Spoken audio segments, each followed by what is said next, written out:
Hey, good evening, everybody. Welcome to our Tuesday, December 2nd, 2025 regular council meeting, and hopefully one of the last few of the year. We are here today, obviously in person with our Zoom component. We will have audience citizen participation a couple times during our meeting here. But right now we are going to start off with the invocation followed by the Pledge of Allegiance. Please join me. Dear Father, thank you for bringing us together in this holiday season to do the city's business, work together for the community good, and be good stewards of our citizens' money so they can get the biggest bang for their buck and get the services that they deserve and require. Please be with us today as we have these final discussions on the budget. May we keep our comments and our dialogue respectful, and so we can come to an agreeable conclusion. Please be with all of our first responders and their families in this holiday time as they are away from their families and putting their lives on the line for all of us. Amen. I pledge allegiance To the flag of the United States of America and to the republic for which it stands, one nation under God, indivisible, with liberty and justice for all.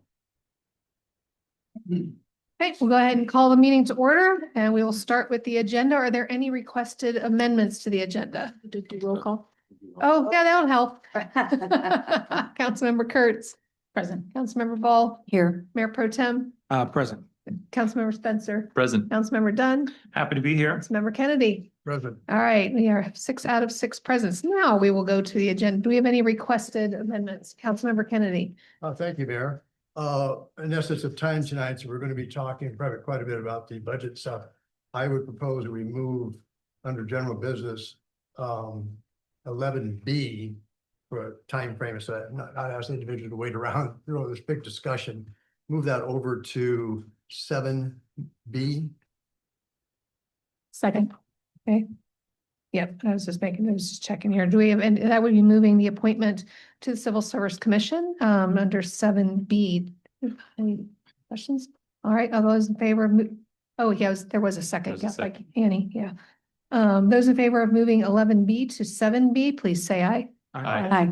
All right, any opposed? All right, motion passes. Thank you for noting that. Any other question, any other changes, Councilmember Ball? Yeah, I would like to make a motion to have let's see what general business consent agenda item D to general business. Sorry, Yes. B or D? D as in Oh, dog. thank you. Mhm.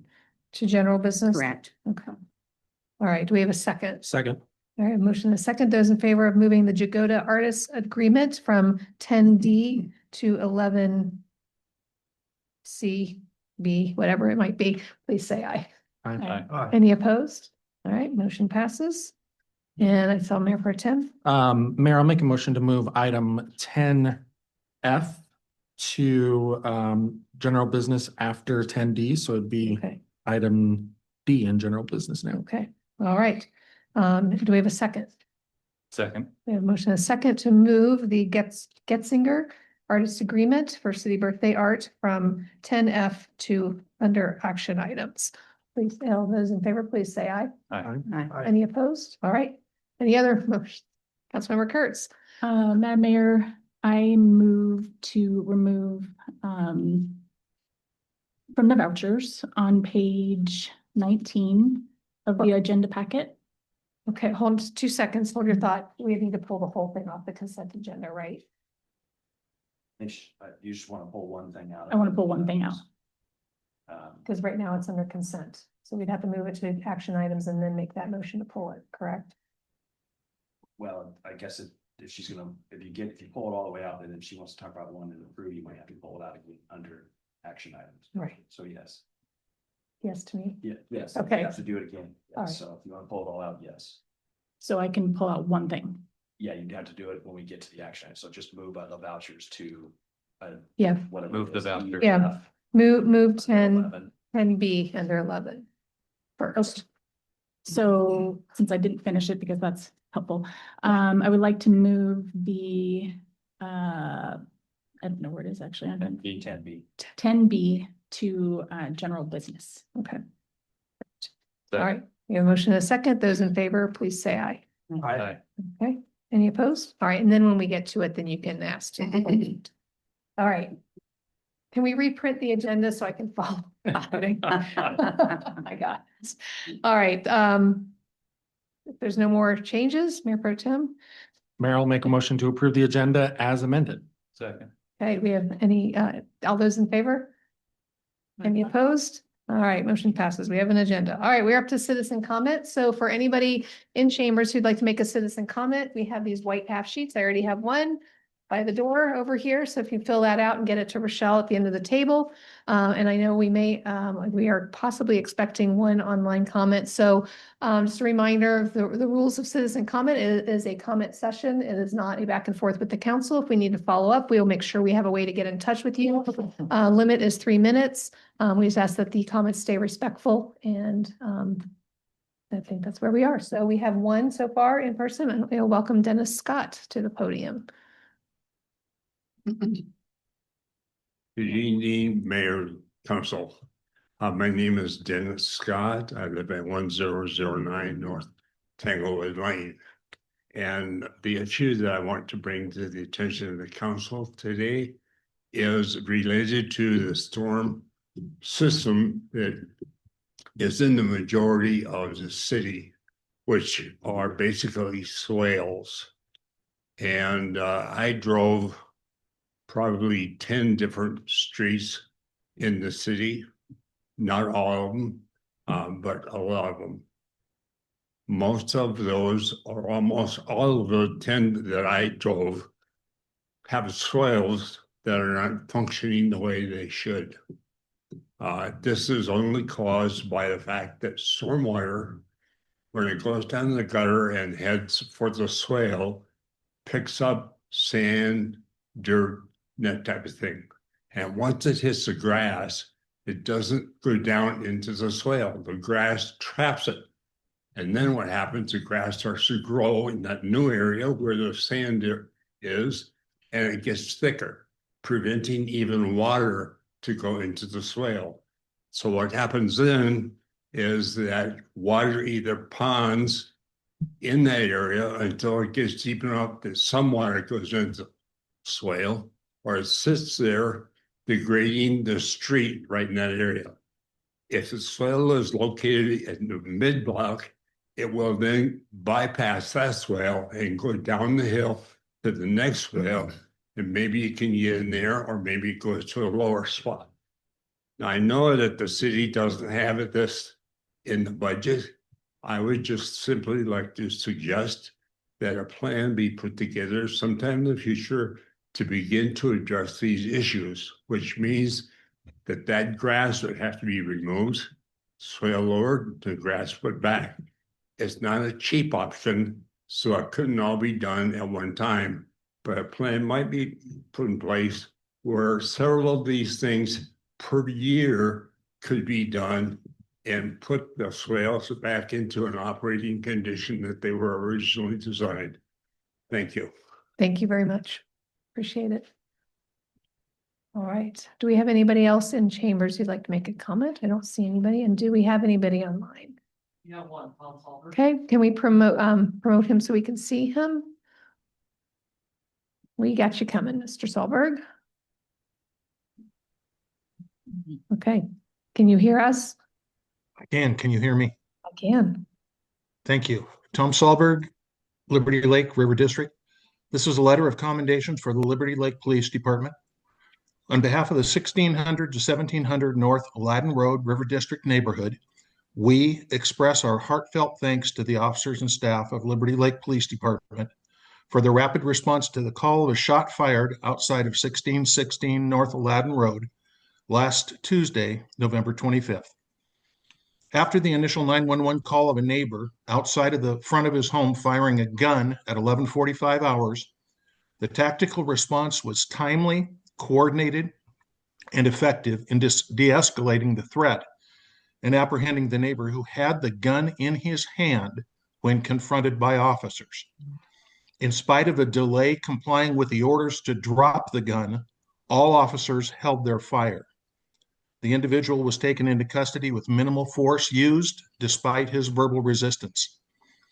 Liberty Lake Police Department's real work then began as the scene was secured, a perimeter established, and witnesses interviewed. For the next several hours, evidence, including a spent shell casing, was guarded until a search warrant could be obtained and served by Liberty Lake Police evidence staff and officers.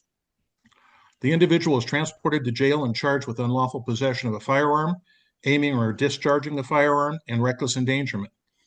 His arraignment today was delayed due to his lack of cooperation in obtaining a lawyer and belligerence in the courtroom. The neighbors were understandably frightened. However, each of them commented on how well the officers treated and related to them. Some of them had been trying to help this neighbor the past few months, knowing that he had apparent physical and mental health challenges. There is little doubt in my mind that the initial incident could have escalated and had a much different outcome. It was the outstanding professionalism displayed by the Liberty Lake Police Department and assisting agency officers and deputies that brought the situation to a positive outcome for the neighborhood and for our community. With deep appreciation and respect from the Supnet, Allen, Rickard, Brown, Gossard, Church, Ramsey, and Sahlberg families, as well as the family of the man arrested. As a side note, having served with Spokane Police Department for 26 years, I know what these officers do and how they feel and how for the rest of their lives they will serve and protect. It was the officer's first day on patrol who was assigned to complete the incident and arrest report. He will never forget that call. I remain proud and blessed to be served by our Liberty Lake Police Department. Thank you very much. Thank you. I know DC's out here somewhere. I know he will pass this on. All right. He just waved a thank you. Okay, do we have anybody else online? Doesn't sound like it. And we have any written comments, Rochelle?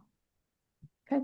All right, moving on. We are up to announcements, proclamations, and special presentations. We have the Library Board of Trustees here tonight.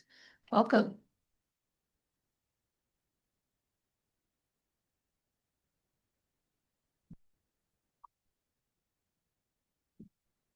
Good afternoon. My name is Anna Voloshin. I'm one of the Board of Trustees at the library. I serve as a secretary. And today we are going to present our quarterly report.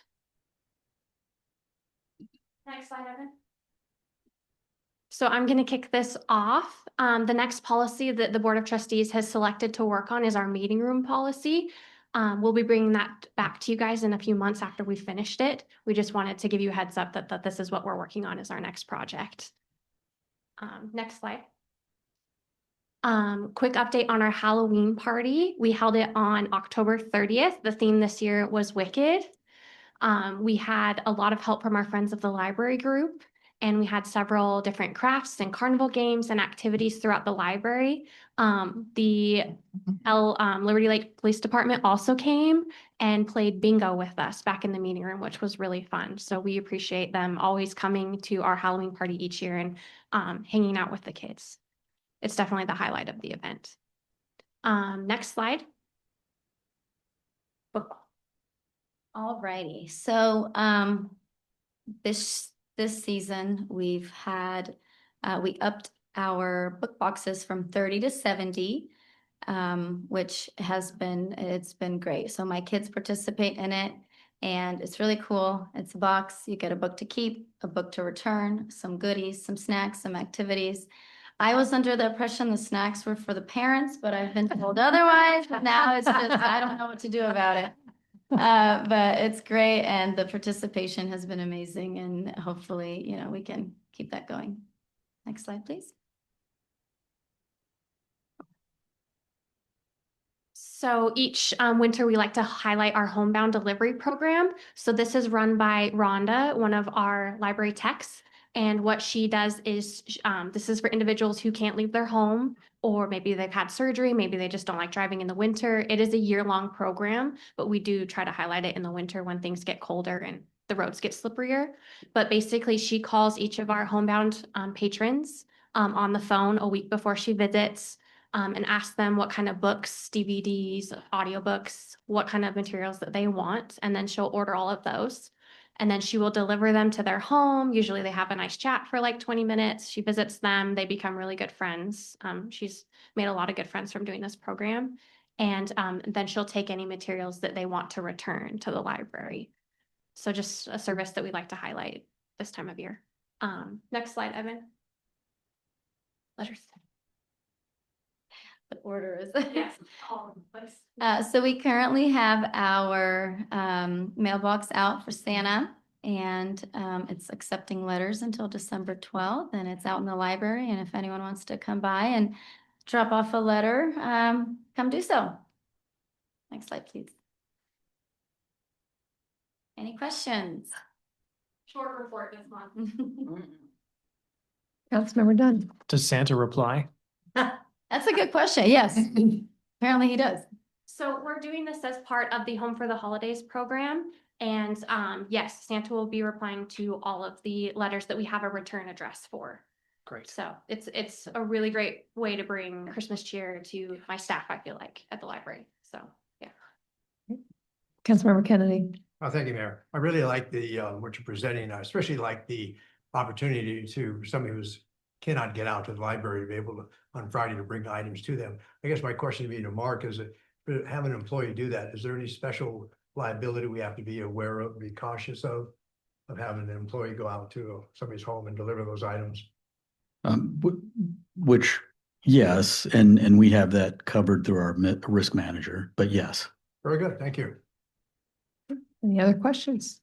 Councilmember Ball. Just a comment, I returned a book the other day and saw the Santa box, you know, to put the letters in. It's really cute. Yes, Mikhail got it special ordered. It's like this big. It's beautiful. It's so Yeah. tall. Yeah, And there's elves next to it. I should have got a picture, but I made this before it got delivered yesterday. it's nice. But yes, it's right by the front doors, and I was working the front desk this morning at 10, and all the kids are coming in for story time, and they're like blown away. I think it's just so magical. I should add, we set up, we have a table back near the kids area where we'll put out different activities throughout the month. And for the next 2 weeks, it is our letter writing Santa station. So for people who maybe didn't hear about it on social media, they can come back, write a letter with their kids, and then put it into the mailbox and still participate in the program. Great. Great work as always. Thanks, guys. Thank you. Okay, next up, we have our appointment of Tiffany Much to the Civil Service Commission. Welcome. Yeah, sure. Tiffany, if you're comfortable, like just if you just introduce yourself and just let the council know why you were interested in the Civil Service Commission. Several of us interviewed her and think she'll be a great addition and great part of the team. Perfect. Thank you. I'm Tiffany Much. I live over in the River District. I've been a Liberty Lake resident for about 5 years now. I was interested in the position. I saw it posted online. I've done a little bit of volunteer work for Scope previously, and then I was on the Spokane Sheriff's Department ombudsman, I'm forgetting what it's called right now, program. It was a few years ago though, but I do have a great passion for really safety in our community, support of our police officers, and, you know, just really getting involved and giving back to the community. So I thought it'd be a good position to volunteer for. Great. Does anybody have any questions? Doesn't look like it. Thank you for your willingness to serve. Yeah. Absolutely. Absolutely. It's a small commission and we're probably going to be bringing back to the council in the future, the ability to add an adjunct member just because we've had trouble with, because it's a small commission and 2 people can't come and can't have a meeting. So we'll have that back for the council probably early next year to take a look at. But if there's no questions, I'll entertain a motion to confirm my appointment. Second. No, Mayor, we need a first. Oh, I'm sorry. Mayor, I'll make a motion to approve the appointment of Tiffany Much to the Civil Service Commission. Great. Second. All right, motion is second. Any further discussion? Not hearing any. Those in favor, please say aye. Aye. Any opposed? All right, welcome to the Civil Service Commission. Motion passes 6-0. Okay, we are moving on to the city council reports. Do we have any reports? Doesn't sound like it. Oh, Councilmember Kennedy. Actually more of an inquiry. A lot of activities this week. One, I had several citizens contact me with the same question, and it was this last meeting, Councilman Kurtz made the comment about the community satisfaction survey that was held, that the number one item on there was a pool. And I was challenged on that, and I got, well, I'll do some research.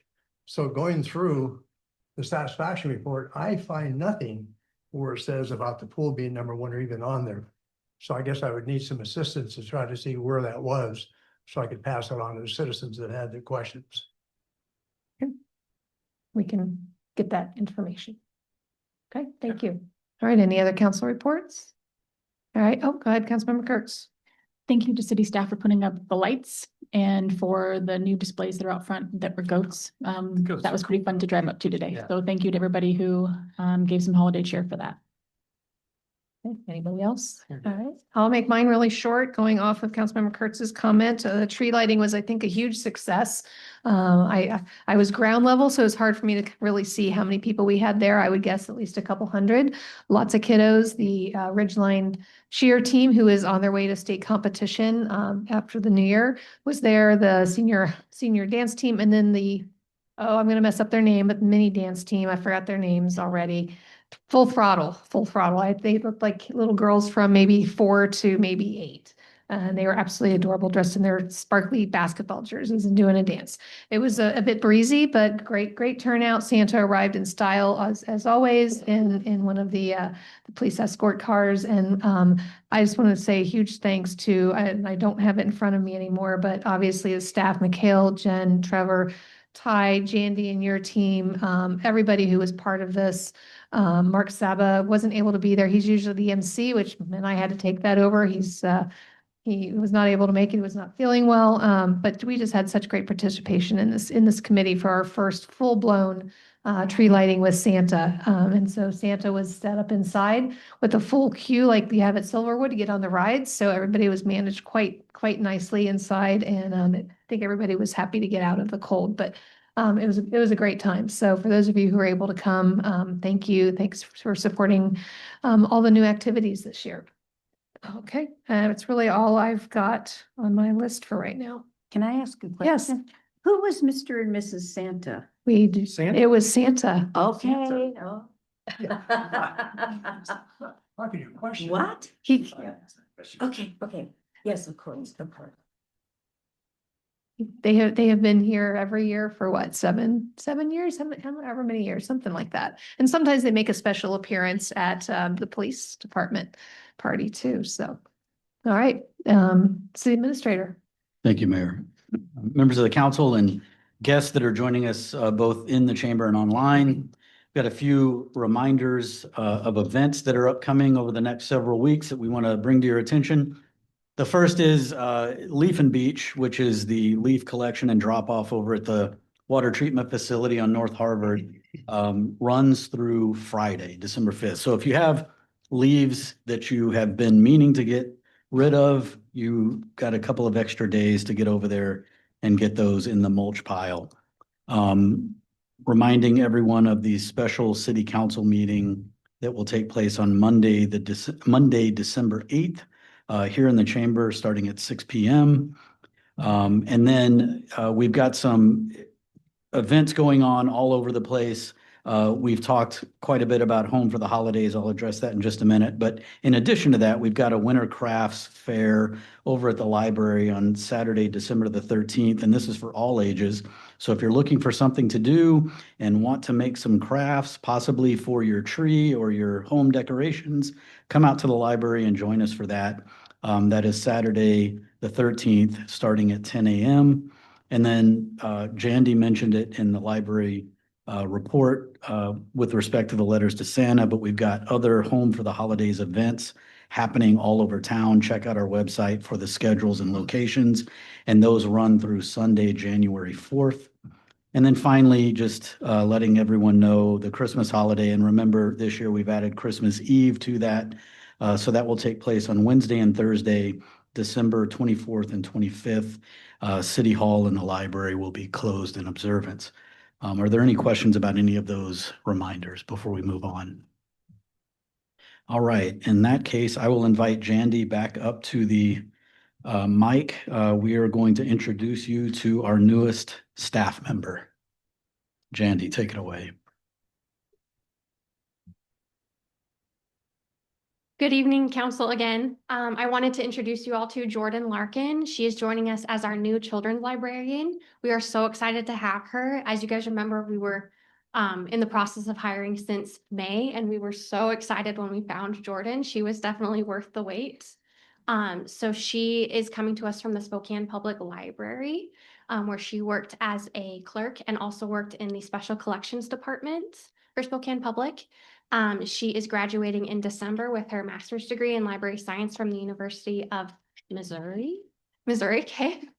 And we are just really excited to have her. I'm gonna let her introduce herself a little bit more to you guys. Thank you, Jandy. My name is Jordan Larkin. I'm very appreciative to be here. I'm very excited to serve and get to know the wonderful community of Liberty Lake even better. And I'm just extraordinarily appreciative of the opportunity. And thank you very much for the warm welcome. We will. Okay, so I know we asked this question when we interview Board of Trustees members. So I'm going to ask you this question. What's your favorite book? Oh, well, what age? You personally. I am a big rereader. I watch the same movies, the same TV shows. And so I am a big, actually, juvenile fictions. Harry Potter, Spiderwick Chronicles, and the Chronicles of Narnia are all I've read them many times. Thank you for sharing that little piece of personal information. That's just such a librarian answer. Well, for what age? Yeah, of I got it. course. Yeah. Too broad. Does anybody have any questions? No, we are excited for you to be here. Thank you very much. Welcome, I'm Jordan. excited to be here. All right, and then finally, I'm going to invite Ben up to the mic. He's got a few updates from the Public Works Department to share with you all.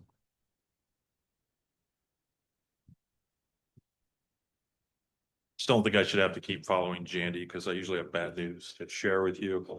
If you recall, back in August, I let you know that the WM B&O tax rate was going up a little bit based on House Bill 2081. Now that we're getting a little closer to the end of the year, it's going up again, mostly because WM is a larger company. So their rate structure is a little different based on the law. So our garbage rates will be going up a little bit more because of a B&O tax increase due to the WM size, as well as the annual cost price index. So our garbage bill will be going up a little over 5% starting January 1st. So that was the bad news. The good news is we got some snow yesterday. Let's see, our elves were out last night, salting and getting the roads ready. I think they looked pretty good this morning compared to some of our nearby cities, at least as I was driving in. Just making everybody aware, and this is all on the city website. We do plow arterials when we get more than 2 inches accumulation. Before that, we can kind of handle it with the pre-treatment, things like that. We won't plow residentials until it gets to 4 inches. And so once we get into residentials, it's done by zone, and we'll let everybody know when we're going to do it. We can typically get arterials completed in about 3 hours. We try to do that through the night. So when people are going to work, they've at least, once they get out of the neighborhood, they're safe. And then after that, usually during the day, at least this is how we did it last year, the residentials take more like 12 to 14 hours, but we get it all done in one day. And so that's what we've got planned. We've got a few new members joining the team this year. So we did have a few out doing some very light plowing just to get some of our new members kind of familiar with the city. But everything worked pretty well. Looks like we might get a little bit more tomorrow. We'll see. But then, yeah, so everything's going well. We have a full salt shed full of salt. So that's good. And so we're just ready to go. We've got a few more plows to get ready. We find things are broken sometimes when we put things together. So we got a little bit of that to do. But other than that, everything's going well. We're also Ben, real quick, do we have an updated zone plow map? Because we've had so many more. We do. I printed it off with me, and it's on if you go to the Public Works Department page on the city website, there's a little snow page that you can click on. It will show you the maps. It's basically broken up by River District, and then kind of Rocky Hill, Three Meadowwood neighborhoods, and then that other little legacy neighborhood that's a little. We're going to do notification blasts like we have in the past, where it'll say we're headed to zone 1 or we're done with zone 2 or anything like Well, that. we 'Cause can that's try, always we been very didn't do that helpful. last year because we didn't have a lot, we only did the visuals once. Yeah. So, but we're looking at how we can do that. I don't think we'll get to the city of Spokane level where you can track where the vehicle is in your zone, but yeah, we're working on how we can do that better this year. That's something that we've looked to improve. Maybe Mark, if we can get the updated zone map on the Facebook page or something. That'd be We great. can do that in the morning. Posted, Cute. yeah. Yeah. So the other thing that we're trying to do this year, I know we bought the frost cameras last year. They helped a lot. They give us alerts and we can kind of look at it. It's a more localized forecast. And so we're trying to get that on the city website as well. I know Evan and Shane are working on helping me with that. We did not capture any pictures of polar bears last night. Just want to make sure we confirm that. Did see a few moose, but that's all I have for you. Great. Before you go, one more quick question. So historically, as you're leaving the city on Appleway toward Idaho, where it changes to county, that's always been a problem because the county doesn't really pay attention to that. Have we ever had any discussions with them on their lack of care or what they can do to help? Because it's such a highly traveled Yeah, road. There's Stefan always talked problems. to their operational folks. I'll have them give them a call as well, because I know that there's usually should be a little bit of overlap. That's a lot of overlap, but Yeah. it's not a lot. But I'll Yeah. have Stefan reach out to them. It just seems a lot of people when they leave Liberty, like they're not prepared for the changeover when the city ends. And I think that's where a lot of, and I know I see Deputy Chief back there nodding his head. That's where we end up having a lot of trouble. Okay, yeah, I'll have Stefan reach out to them tomorrow. Great, thanks. All right, thank you. All right, thanks, Ben. Mayor, that concludes my report. Okay. All right, next up, we are into workshop discussions, the 2026 budget. Excuse me for just a second. Let me grab my book while we cue Kyle and Bertha.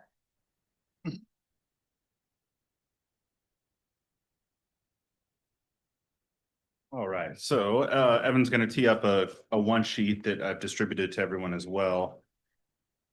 And this gives us a little bit of a snapshot of some of the changes that staff is recommending to what we have in our budget binders. And I'll start kind of from the top as soon as that gets loaded, and then I think we'll ask council to potentially entertain an action on some of these changes as soon as I'm done with kind of the overview of what these are. And so I'll just start at the top. So what we see there is the council salary adjustment. So we programmed 78,000 for council salaries on page 48 of the preliminary budget. The salary commission subsequently voted for a 7% increase for council members. And so the 78,000 was a placeholder.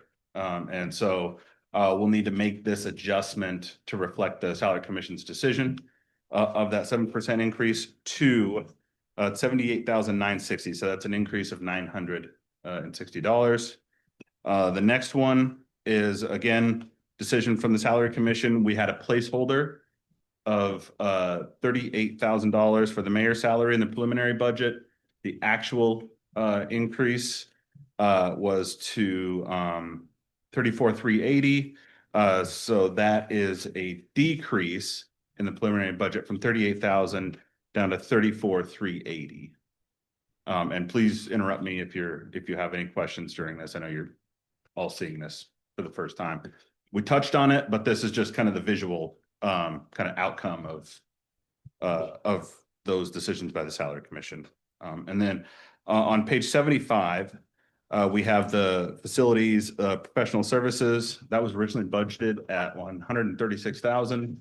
We had accounted, and Ben had accounted for that separately in different department level line items. And so subsequent discussions with Ben indicated that we can reduce that singular line item by $61,000 down to $75,000. Further down on the heels of our discussion at the last budget meeting, special events, professional services located on page 76. We determined that we were not going to pursue a drone show and some of those other things that we had calculated at about $150,000 for the city's 25th birthday next year. And so the recommendation on the heels of that discussion with council is to reduce that line item from $260,000 down to $110,000. And then finally, for the general fund, these are, I think we're all aware here, but just to verbalize that all of these changes live within the general fund. Lastly, we had CFP PF6 was Pavilion Park improvements. And so in the line item that was located on page 77.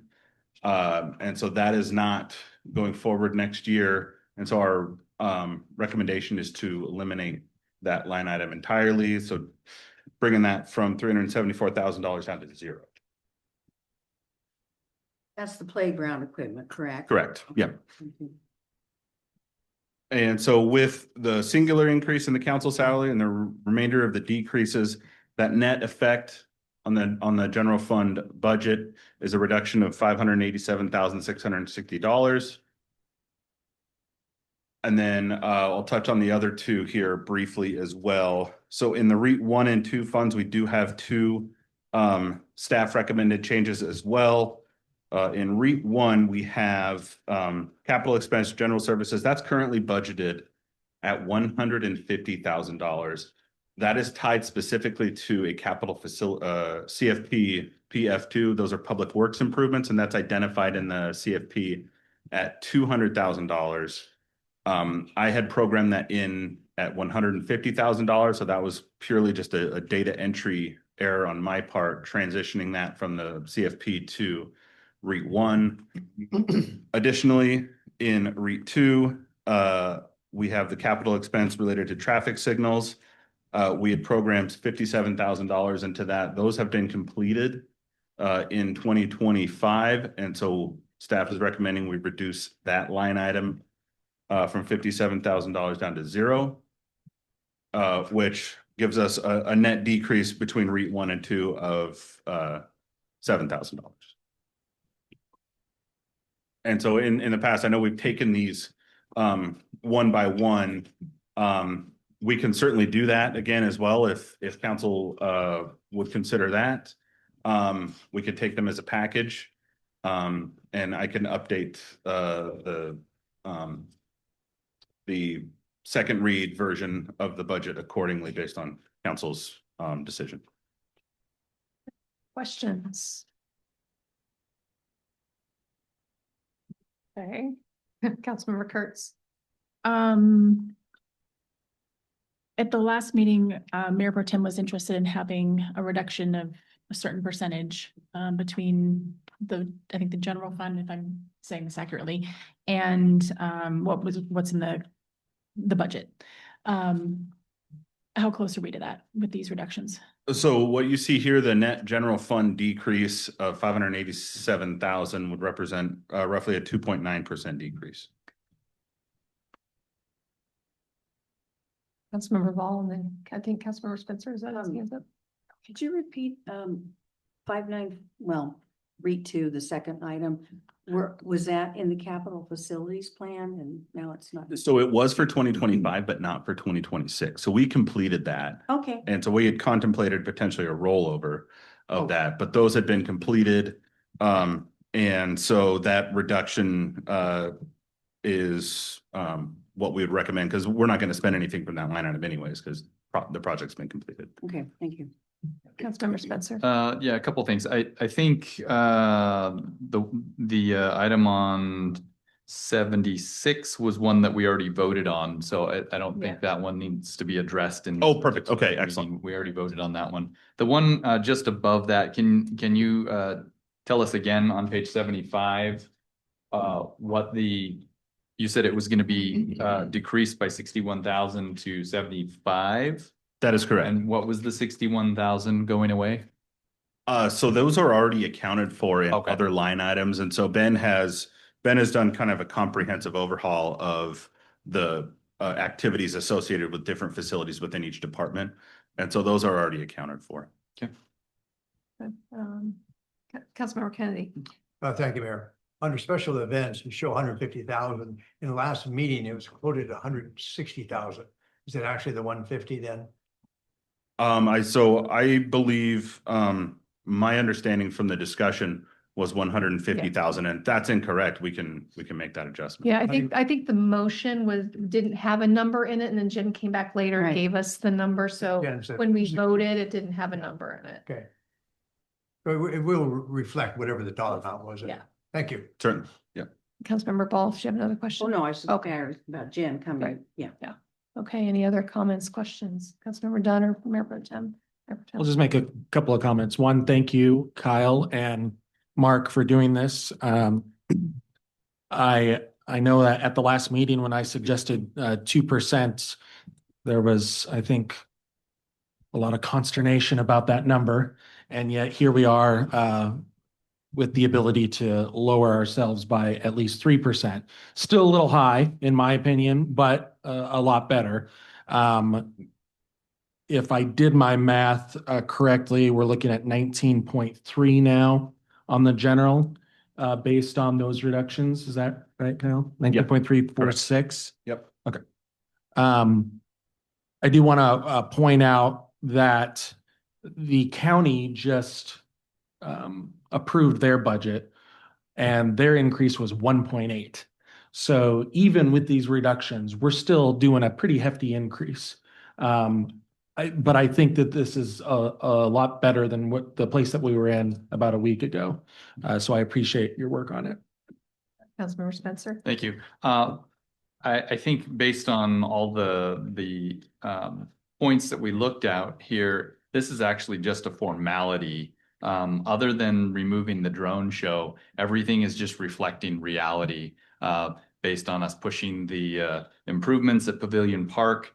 So I don't necessarily look at this as, hey, we made some serious cuts here. I think it's just reflecting what reality is based on what's already happened or what we're anticipating happening in 2026. Am I understanding that correct? Certainly, yeah. Okay. All right, any other questions or comments? All right, Councilmember Dunn. I support the work and appreciate the analysis. I'm trying to consider the motion that we'd like to advance then to reflect including these adjustments in the budget. I think you've identified this, Kyle, could be moved as one action. So I would like to form a motion that the outline of the increases and decreases suggested in the slide be incorporated into the budget. Do we have a second? Second. We have a second by Councilmember Kurtz. Discussion. Not hearing any. All in, go ahead. Yeah, Councilmember Spencer. do we need to officially adjust that number? If the 150,000 is in here, do we need to adjust it to 160 before we move that forward? Since this is calling out a specific dollar amount. Jen's on. Go ahead, Jen. Yeah, it's 150. It is. 150 is accurate. Thank you. Okay. All right, and then any other further comment? Not hearing any. Those in favor of moving forward with Kyle adjusting the budget as per what is presented in the slide, and adjusting the budget ordinance accordingly, please say aye. Aye. All right, no, any opposed? All right, not hearing any. Motion passes 6-0. How are we really done with our budget workshop? I should have known better. I have a Mayor Pro Tem. few other questions and motions I'd like to make here. Get my place.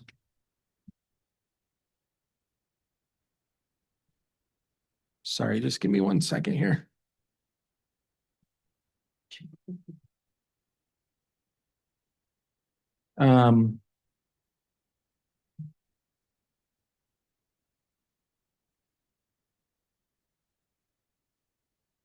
Sorry, I have a lot of highlights here, so I have to find the one that I'm looking for. I believe it was, maybe Mark, you can help me, or Kyle, you can help me, the page that has the Placer IO line item. It's probably under exactly. It should be page 50. 50, where am I missing? Oh, here it is. Okay, thank you. I was on the right page to begin with. I'd like to make a motion to remove the Placer AI. Sorry, I think I said IO earlier. Placer AI annual subscription of 20 from 5/13/10/41. And it is page 50. Not hearing a second.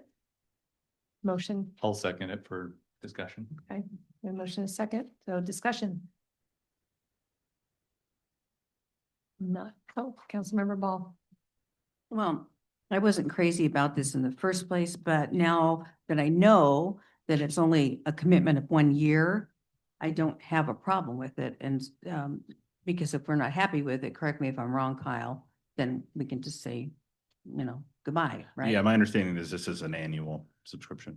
This and most of our software as a service subscriptions are annual subscriptions. Yeah, so I just wanted to kind of clarify that. That's it. Mayor Pro Tem. So part of the reason I'm making this motion is because to harken back to what we were doing as a body last year in the budget, we reduced the GSI budget from 25 to 12, and we took out part of the budget that was specifically for economic development. And we said we were going to come back with an idea to try to make sure we were getting more of a bang for our buck from some sort of economic development piece. My intention in that last year was to not increase the amount that we were spending on both of those collectively by $7,000. My intention was try to find another option within that same price range. And so my concern is that, yeah, we reduced the GSI amount to 12K from 25K, but now we're adding on 20,000 with the Placer AI. Thank you, Placer AI. And so collectively, we're at 32, whereas we could, you could make the argument, well, let's just go back to GSI then for 25 and have them do the economic development. And I know that we've had this discussion before, but I just think that was part of the calculation that we were making when we had that discussion last year at this time. So that is my reason to make the motion. Councilmember Spencer. Just a point of clarification, I have a note here that says it was actually ended up being 17K. Is that right? Correct. Yep. So Okay. at 17, we programmed we contemplated an increase Okay. from the first year, expecting some sort of inflationary adjustment. Any other comments, questions? Councilmember Kurtz. I remember the discussion last year about the economic development, and I think most of the time I've been on council, I've been an advocate of like more economic development rather than less. And I don't know that we have a plan for increased economic development because we did invest in Placer AI just a little bit ago this year. So without a plan to have economic development, I don't know that I would support taking this out because this was, I think I heard Mark say at one of the meetings, this was one of the things to focus on economic development. You can correct me if I'm wrong, because Yeah, so the discussion last year or early, I guess it was earlier this year, was that the council expressed some dissatisfaction with the services that the city was getting from GSI, and so voted to take that piece of the contract out and asked staff to come back with maybe some different strategies for addressing economic development. This was one of those strategies. So the two things were not directly related. They were close in price, and so that's why we brought that to you as an introductory item. But the goal and purpose of incorporating Placer into our economic development strategy is to provide us with some tools that allow us to serve businesses in the community in a way that they have not previously been served by the city. Is it the only economic development strategy that we're going to deploy? No. But what are the others? We're working to develop those as we move forward. Councilmember Dunn. I look forward to the city being able to provide information and resources to the businesses in the community, specifically about the movement of people and the traffic between locations. I've studied Placer AI, its abilities, and I think it's a valuable resource we're going to be able to provide to our business community. Okay. Any other comments or discussion? Not hearing any. Since we're in budget, I'm going to continue any of the budget votes. I'm just going to do by voice so it's very clear. For So we go around the dais again. Let me know if you're in favor, yay or nay for removing Placer AI. Councilmember Kurtz, Nay. Councilmember Vol, Nay. Mayor Pro Tem. Yes. Councilmember Spencer, Nay.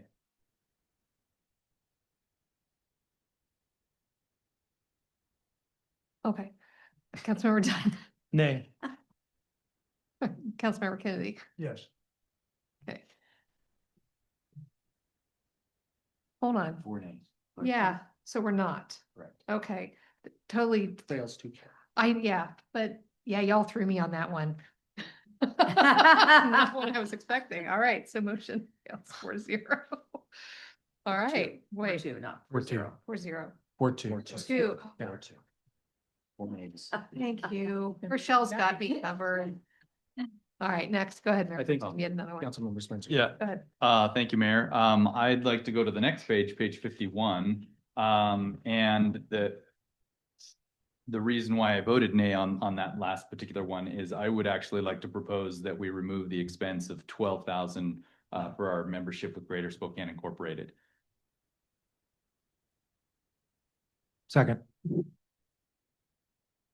Discussion? Well, I'll be happy to speak in favor of the motion. So we are a member of the Valley Chamber. That's our official chamber that we belong to, that Sue represents us when they come out and do ribbon cuttings and things like that within the city. I think we can build out that economic development, and that's why I voted to keep Placer AI in place. I'd like to build that out, and I don't really see the value from our end with Greater Spokane Incorporated. I'll go last. Go, Councilmember Vol. Well, so I have a question. So, yeah, because I do see the chamber and all of our ribbon cuttings and stuff. What is GSI doing for us now without the economic development piece? You want to take that one, Mark? So primarily what we're getting for that annual subscription fee is access to what is called an Associated Development Organization, which GSI is the designated, the abbreviation for that is ADO. They're the regionally designated ADO. And so if we are not represented by an ADO, we lose access to all grants, federal and state, that are required to go through an ADO for distribution. And so that's the main benefit of being a member of GSI, in addition to the other ancillary benefits that we get from their acting on our behalf as another chamber. What's an ADO again? It stands for an Associated Development Organization. It's similar to a metropolitan planning organization on the transportation side.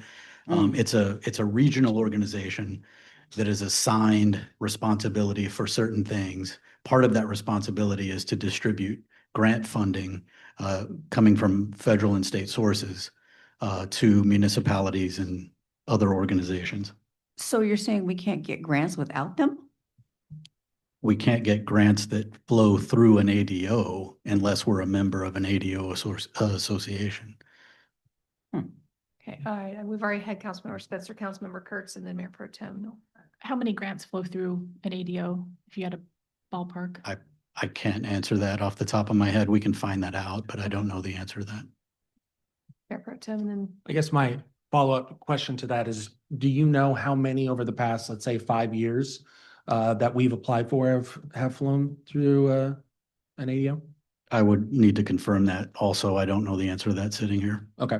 My second follow-up to this is, I would much rather spend that 12K on something like Placer AI or Placer AI. Gosh, I keep saying IO, Placer AI, Yeah. than on something else. So the reason why I made the previous motion and why I support this is because I kind of believe it should be one or the other. That's just my personal opinion, because of, as how Councilmember Spencer put it, the Valley Chamber does a lot of the work that we would want a chamber to do for us. And obviously this goes way back to when Spokane Economic Development Council and the Spokane Chamber combined to create GSI. So these issues are longstanding. well, they are also Well, I'll let everybody finish speaking. We had, Councilmember Spencer next. Yeah, so my question was the exact same. How many grants that we have received over the past 2 to 5 years would have actually gone through an ADO? And so that would greatly affect our decision, I think. So can I make a motion to table that until we have that information? To table the motion? Proper order, Sean. Or do we have to vote on the motion first? I don't think we can vote on this until we know that answer. Whether any of the grants we've received anytime in the last couple of years actually went through an ADO. Table till the next meeting. So, I mean, you can make, I would suggest someone else make a motion to table it to a different, say the next meeting. Okay. That's when do and vote on it that way, and you can do it that way. I'll make a motion to table this motion Yeah. until the next meeting. We have a second on the Second. table, second by Councilmember Spencer. Any discussion on the tabling motion? Councilmember Kennedy? Does that prevent us from possibly making a decision tonight on the budget? Well, the vote on the budget comes with the second ordinance, which is the next meeting. The ordinance on the, for the. budget. Certainly, it's, Thank yeah, you. currently scheduled for December 8th. Yeah. But we can. We don't have the updated ordinance to vote on tonight. Right. Okay, so those in favor of tabling the motion about removing GSI to the next meeting, December 8th, please say aye. Aye. Any opposed? All right, we are officially tabled and we will get that information. Okay, anybody else? Mayor Pro Tem. I have a question on, well, on a couple of different areas. One, on page 55, the two top accounts, 514-23-4300 and 514-23-4901, again, page 55. The increases over what we've actually spent this year and what's proposed next year is pretty dramatic in both of those columns. And so I'm trying to figure out why that is and if that is just essentially a placeholder because we thought maybe it might cost more to send a few more employees to different things. Yeah, so we're bringing the IT function back in-house. Right. And so that is the sole reason for the increases here. Well, and also, sorry, go ahead. I was gonna- I'm sorry, so the administrative services, annual conferences and IT related, the reason why it's going from 3,800 to 10,000 is because we're bringing the IT in-house? Correct. And so we sometimes will register for events in December. And so I would say if I pulled this information, it'd be closer to 5,000 or 6,000 right now. And then we register for events in December for activity in like January and February. And so I would position that this is an appropriate increase as a placeholder and that we can make that adjustment up or down in out years based on actuals. I would clarify too, Kyle, reminder that we were kind of between city clerks earlier this year, right? So I Absolutely, know there yes. was a lot of stuff planned for Kelsey Correct. that Rochelle probably didn't have a chance to go to, which is part of the reason that actual is a little bit lower than we expected as well. Is that accurate? Correct. Yep. Councilmember Vol.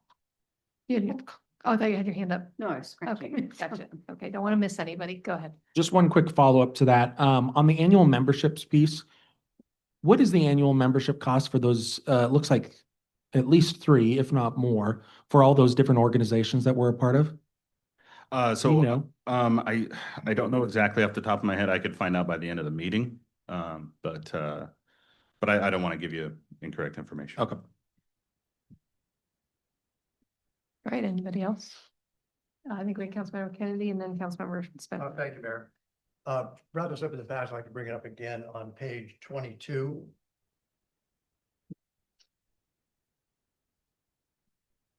Having to do with appointment of boards and commissions. It's been set up always that boards and commissions are advisory to the councils.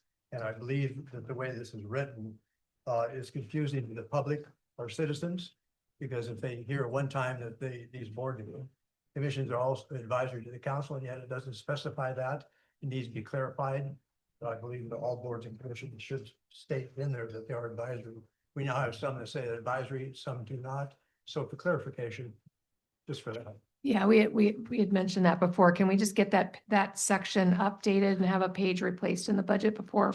Yeah, so when we do our second read, I'll include a sheet for this, an updated sheet that'll be reflected in the adopted budget. Thank you, I appreciate that.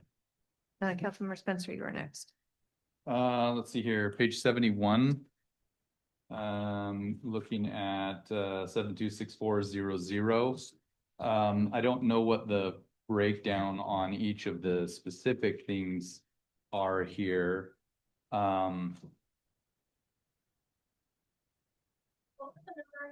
Oh, sorry, 726400. It's for the 19K.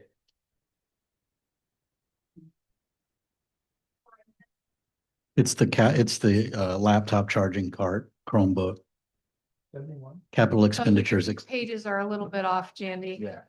It's the. So it'll be 72 for you, Jandy. Oh, just, yeah, I was just curious about the breakdown on all the different items in here. What Yes. were the bigger ticket items? Was it the Chromebooks? Was it the employee PCs? So I have 2,000 for the laptop charging cart, 1,800 for the Chromebooks, and then 15, 30, 45. And then I have 6 computers, and those are each $1,500. And then I have a new display monitor for 500. So it's mostly the employee PCs. That's the big. Yes, big so I have ticket, to and they're replace- Kind of end of life at this point. Yeah, so I have 3 employees and then 3 like main computers that are front desk. Okay. So yeah, it adds up. Okay. All right. Any other questions? All right, back to Mayor Pro Tem. Can we go to the capital facilities plan? Is there a page? It would be page 10 and 11.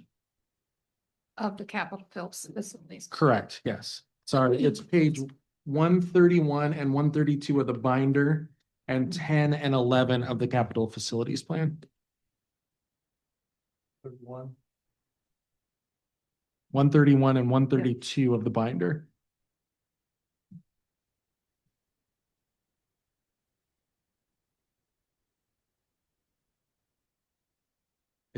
Just for clarification, it's the Parks and Public Facilities table. Correct, yes, thank you. Everyone there? Okay. I have 2 questions and then I'll make a motion. My first question is on PF 15, which is on page 10. We're talking about renovating the old library space for the police department. Obviously that's in the current library. That was our previous plan. I'm not sure that it's our plan anymore. And so I'm wondering if that should be struck. And then my second question would be, and I can make a motion so we can talk about this if need be. It would be if we can make an amendment to PF 20. So maybe Mark, you could answer, or Kyle, you can answer the PF 15 one. Yes, so I think we're going to invite Ben up because these are all associated with the master facilities plan. Yeah, so what Mark just said. So based on the facility master plan that we approved, I think back in October, it was City Hall moves to Legacy. Right. Library does something sometime, and then police would roll into the existing library space. So this is set up like the funds are discovered and we have that all set up. So when that happens it's obviously dependent on the library. So if the library shifts to the right, so does that. But it's built as if we're following the facility master plan option that was selected and approved. Okay. I'm gonna make a motion to amend PF 20 to simply say new library and have the project total be 6 million. And if there's a second, I can explain. I'll second it. Okay, we have motion and a second. So obviously we had this discussion at the last meeting and there was disagreement about whether that should stay in there, specifically following the advisory vote. The decision was made to keep this in some form in the capital facilities plan. But I don't believe we necessarily decided that it had to be the community center portion of that at Town Square. That was my confusion when we voted on this the last time as to why we were keeping the exact thing that the voters just said that they didn't want on this. And so the motion that I'm making would simply get rid of the community center portion and just keep what it was before we had these conversations about a new library / community center, and just have it be new library for the amount that we were originally talking about, which is the $6 million amount. And then that way going forward, we can continue to have the discussions about whether the new council wants to do it that way. A point of clarification. Yes. So you said total 6 million, which specific years are you proposing Well, to change to what? Yeah, I mean, the project total I would take to 6. So I guess amending that motion, I would just whatever these percentages are, I guess, let me just quickly do the math here. So 1 million in 28, 3.5 in 29.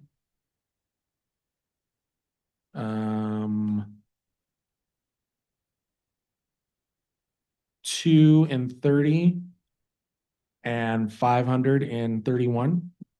Does that add up? Can you say them again? Just Yeah, make sure. 1, 3.5. No, it doesn't add up. Excuse me. 1, 3.5, 1, and 500.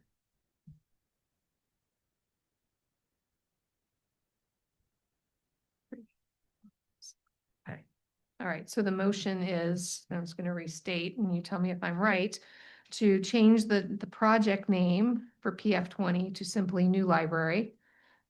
Changing the project total from 26 to 2031 to 6 million with the following detail: $1 million in 2028, 3.5 million in 2029, 1 million in 2030, and 500,000 in 2031. Is That's that correct. correct? Yep.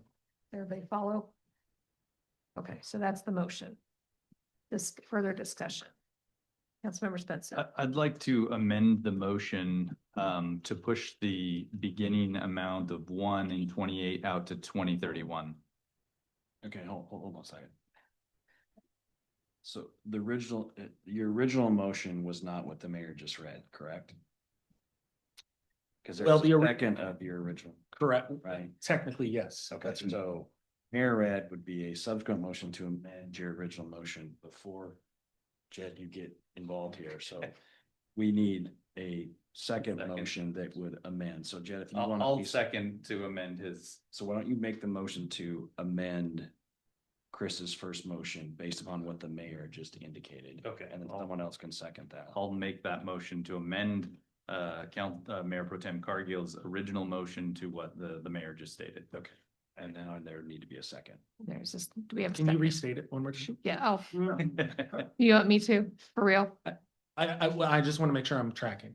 Yeah, so I'll make a motion to amend Mayor Pro Tem's original motion to include the dollar amounts starting in 2028 to be 1 million, 2029, 3.5 million, 2030, 1 million, and 2031, 500,000. That was the original. That was the amendment to your Correct. original. Yes, thank you. Second. Okay, just a second. Discussion on that, on the amendment only. Any questions really is what I'm looking at. Councilmember Kurtz. And I'm not totally sure that this is the right spot to ask this question. But I feel like we're plugging numbers in, and I don't know that they are accurate based on our master facility planning process. And so can someone help me understand that?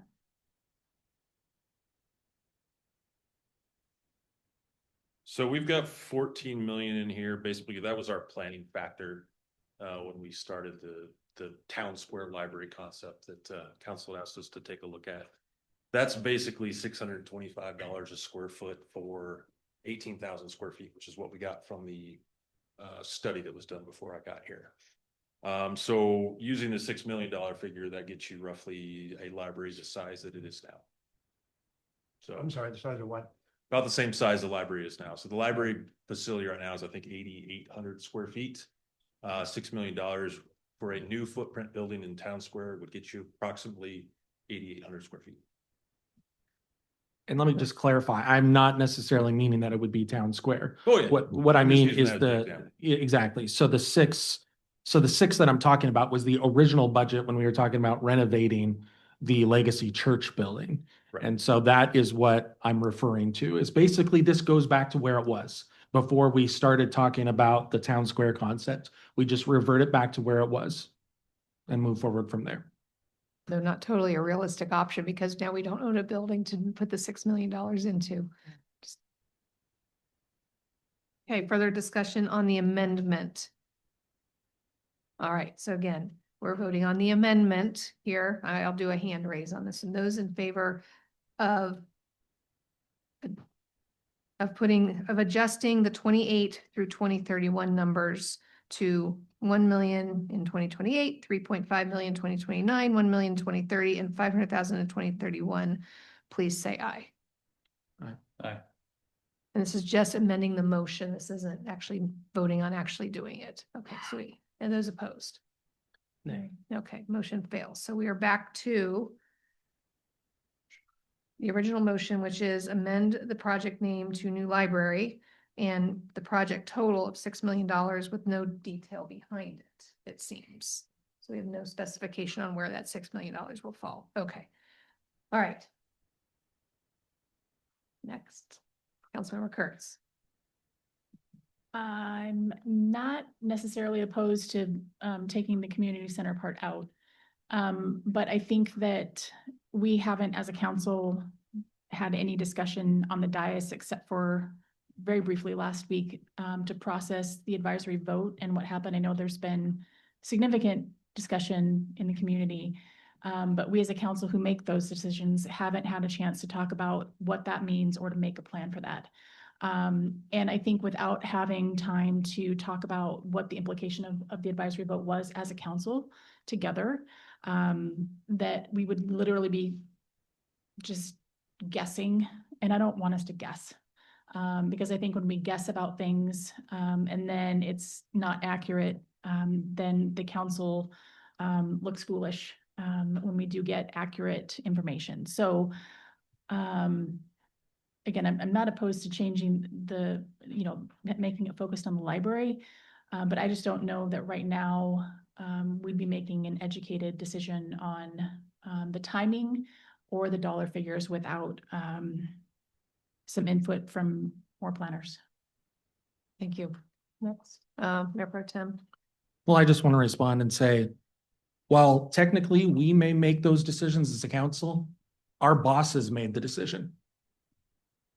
The community said that this is what they do not want. Now, we can still have the argument about whether we want a new library and where the library is going to be and so on and so forth. But in terms of, and I'll make the same statement I made last week, in terms of what is written in our capital facilities plan, it is exactly, there's no deviation. It is exactly what the citizens just voted on. And so, again, it would be different if this just said new library, which is why I made the motion that I'm making here tonight. Because then the future councils could come in and they can still do this, but it would make more sense for the future councils to come in and say, okay, we have it in our capital facilities plan. We're going to talk about a new library. We've got a placeholder in there of $6 million.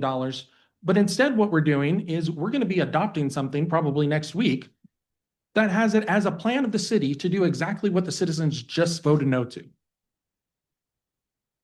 I don't understand that reasoning. Maybe it's just me. Discussion, Councilmember Spencer. Thank you, Mayor. Just to kind of go along with what Mayor Pro Tem just said, I think my hope is that one of the individuals who was in the prevailing vote from moving this off of the capital facilities plan to the potential future projects list it seems to me, and based on the uproar that I saw on Facebook this last week from citizens upset about the city council not listening to their voice. I'll also go back to May of 2023 when the mayor vetoed an ordinance. It also happened to be regarding the library, but something she said in there, she said, council members can't have their cake and eat it too. If you want citizen feedback, you need to listen to it. Don't pick and choose what you hear. So what I would implore those members of the prevailing vote last week who said no to moving this line item to the potential future projects list would be that at least one of you would, including the mayor, because she was the tiebreaker vote, to bring that back, to move this off of the actual plan and move it to the potential future projects list. Thank you. All right. Any further comments? Let me go to Councilmember Paul since she hasn't had a chance. So supporters of the library have been criticized in the past about, this and that on social media. And you're quoting, people screaming on Facebook after last week's meeting. Well, what's the difference? I mean, we get, or who the supporters of the library are criticized for any sort of comments on social media in favor of the library. And you're saying, that, oh goodness, we should be listening to these people replying to last week's meeting. What's the difference? I mean, there's a real. This is not, just remember, this is not a dialogue back and forth between council members. Well, it's just, make our it's a points double and move on. standard is Okay, what I'm understood, but saying. just- Yeah. Yeah, we're not questioning each other. Okay, fine. But Thank you. no, I just want to make sure everybody makes their point and then doesn't require a response. Mayor Pro Tem. I think the difference is, putting social media aside, the difference is the people voted on it. That's the difference. And I'll just say, again, the vote that we took last week was to strike it entirely from this. That vote was 4-3 to leave it on there. In my judgment, what is being proposed here tonight is a compromise. It stays on there, but it goes under a different name and it goes back to what we originally were talking about back in February. That is a compromise. If it were me, I think the whole thing should go. It's not going to go because we just have a disagreement about that. So the compromise is, let's leave it on there, but change the name and change the number. That's it. Thank you. Anybody else? Councilmember Kurtz. So I'm not sure that just changing the name of it changes things. That's it. All right, real quick, we haven't heard from Councilmember Kennedy or Dunn. Give them a chance since we've been around a couple times. Anything? I just think that prescribing numbers into a project which has not even been conceived is ill-advised. We can't prescribe changes specifically. I know it will change, but I don't want to arbitrarily pick numbers out of the air to suggest to what they should be. I can't see a reason to change this. I don't think that anything in the line that's been described has an impact on the actual expenses of the city's 2026 budget. I think that everything in this line will be subject to the discussion of ongoing council meetings. Okay, thanks. Councilmember Kennedy. My opinion on this has not changed, that I feel that should be completely eliminated. This library thing has been going on for years and years and years. What we've had is that a minority of the minority of the minority of individuals coming forward that we want a new library, of which I think a lot of people would support something like that. But we don't know these individuals who put their sticker on that they want a new library are even the people who are going to pay for this. And yet that was the motivation. By giving it to an advisory vote, the benefit is we heard from the people who are going to pay for it. They don't live out, these people don't live outside the city, they live in the city. They don't come to multiple times when they show up at farmer's market and every week put that they were in favor, in favor, in favor. And that just kept bringing bigger numbers why it was there. I'm in favor of moving it completely and allow the future council to address and discuss what the public said, the voters. We have potentially four new individuals coming into this council. 4, of which some of the individuals have had no previous experience whatsoever. None. I'm in totally favor of take it out completely. Let the future council take some time over the next year or 2 years, whatever it's going to take, is exactly find out where we want to go, what the cost is going to be. Because I think leaving it in there is just causing a lot of confusion. And we're dealing with it tonight. Look at the confusion. Okay, thank you for that. Just a reminder that the motion is not to remove it, but I appreciate you making your point. All right, any other questions or comments before I move on? Councilmember Spencer? Thank you.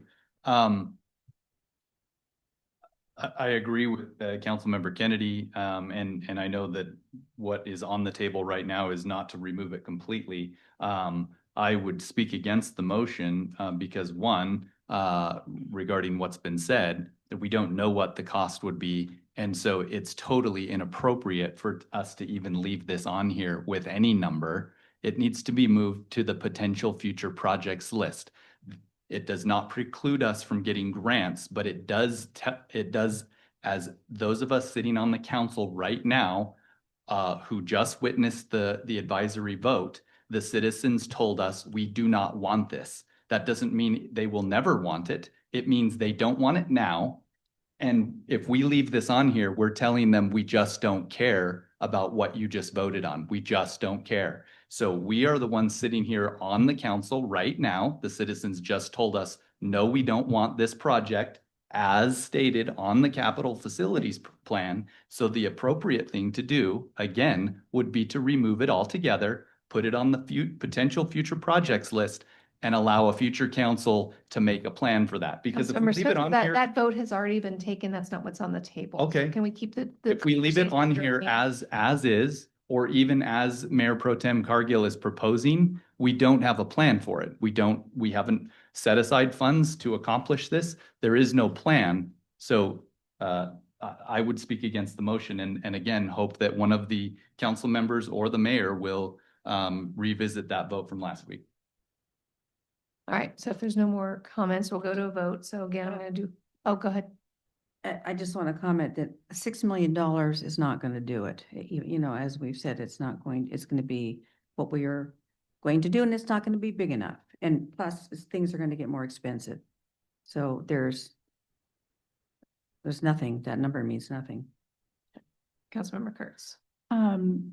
If we're at the point where we're going to a vote, will you just reread the actual, what we're voting on? Yes. Right. Yes, I will. Because the amendment failed, the motion is to change the project name on PF 20 to new library. That would be removing the community center piece and to make the project total $6 million. Correct, Mayor Pro Tem? Yes. Okay, all right. So those in favor of that change, well, we're gonna go around again. Councilmember Kurtz, Nay. Councilmember Ball, Nay. Mayor Pro Tem, Yeah. Councilmember Spencer, Nay. Councilmember Dunn, Nay. Councilmember Kennedy. Nay. Okay, motion fails 5-1. I got it that way, that time. All right. Okay. Next topic. Councilmember Spencer. So I'll go on that same vein, unless there is any appetite for anybody to revisit last week's vote regarding the library. That would have to be someone from the prevailing Yeah, side. so anybody from the prevailing side, are you willing to change this? Because right now, the plan currently as it stands says we're gonna proceed even though you said no. Don't see any appetite. Okay, so if not, I'm gonna make a motion to change PF 20 to simply read new library with location to be determined and project total, let's say 10 million, and move it to the potential future projects list.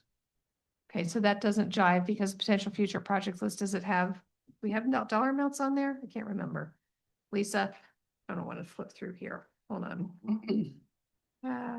We do, excuse me, we do, to respond, we do have dollar amounts if we have a value to, a basis for the value. Okay, thank you. So I'm going, before anybody has a second, we really need to keep our motions to one topic or else they get too confusing. So can you break that down? Maybe a motion, a title change first. Well, I'd like it all as one motion unless Sean says that's not appropriate. I guess my confusion is are we changing from the line item of the budget plus the capital facilities plan to separate issues, that latter part of your motion? Or is it just changing what? We're simply changing, because right now it's a new library and community center. So I'm proposing we change it simply to a new library and remove the location from Town Square and then move it to the potential future projects list. Which is separate from where it is right now. Right. But we already had. a Name vote change and on- move it. So previously I had proposed that we simply move it. An Are existing we getting into line item. semantics? The vote last week was to remove it altogether, correct? Yes. To move it, no, to move it to the projects list, right? As it stood. Yeah. And the you're vote- attempting to move it to the projects list again? That's what, that's I part want of to it. change the nature of it. I don't want it to be new library and community center at Town Square. I want it simply new library location to be determined, $10 million, move it to the potential future projects list. To me, that's I getting think that semantics of the those words. project list movement would have been, if I'm understanding correctly, would have been part of vote from last week, so that would be part of a So- attempt to reconsider. The first part of your Okay. motion would not be. Okay, so if we change, if I were to simply propose a new project name, so change the project name to a new library, location to be determined, $10 million, that could potentially be moved after the fact if that motion passes, because now it's a new project. Well, let's go with the first motion that we have. So my already, motion and then- is to change PF 20 to new library. Location to be determined. Project total 10 million. Okay, is there a second? Second. Second by Mayor Pro Tem, discussion. I guess a point of information, this Sure. feels like we just voted on this, like this is almost a reconsideration of what we just voted on regarding changing the name and the Changing budget, amounts. changing amounts. Well, I think this motion is just the name and location, correct? Is that what I heard? And the amount. Oh, I And the heard amount. you It's not the same motion. So I feel like that is essentially the same principal question that we'd be With reconsidering. only the only difference being the amount and the location change. Right, correct. But consistently, it would be a separate motion from the standpoint of what was just recently passed. Seems like we're rehashing the same thing again, just in a different format, and it's getting really frustrating because I feel like we're starting to play games here and I don't appreciate that. Councilmember So Ball. to clarify his motion, Councilmember Spencer's motion, he wants to move it to the whatever. No, it's called. no. There's no movement. No, there's no movement. The motion Not at is the to moment. change the title. No, to future projects, is that? But we're not talking about that right now. Okay, That's not okay. the That was motion. from the motion. The Oh, motion okay, is to okay. change the title to library and to Okay. change the location Okay. to TBD. Town TBD Square. and 10 That's million. it. Okay, Okay. so discussion. Councilmember Kennedy. One, I take exception to, we're trying to possibly play games here. I don't think that this council is in a position where we feel that we're trying to play games. Is it what is trying to be, is what is best for the citizens moving forward. I'm in favor of what's being proposed for the simple reason, it separates library, community center. It keeps the library moving forward, of which I'm totally in favor of. And it allows a future council to be able to focus on that specifically. You want to say $10 million, 15? I think the number is relevant because the number will become serious if we ever get to that point. But I feel that by doing that, it allows the future council to really address this properly. Okay, any other comments on this, Mayor Pro Tem? So a couple of comments. First of all,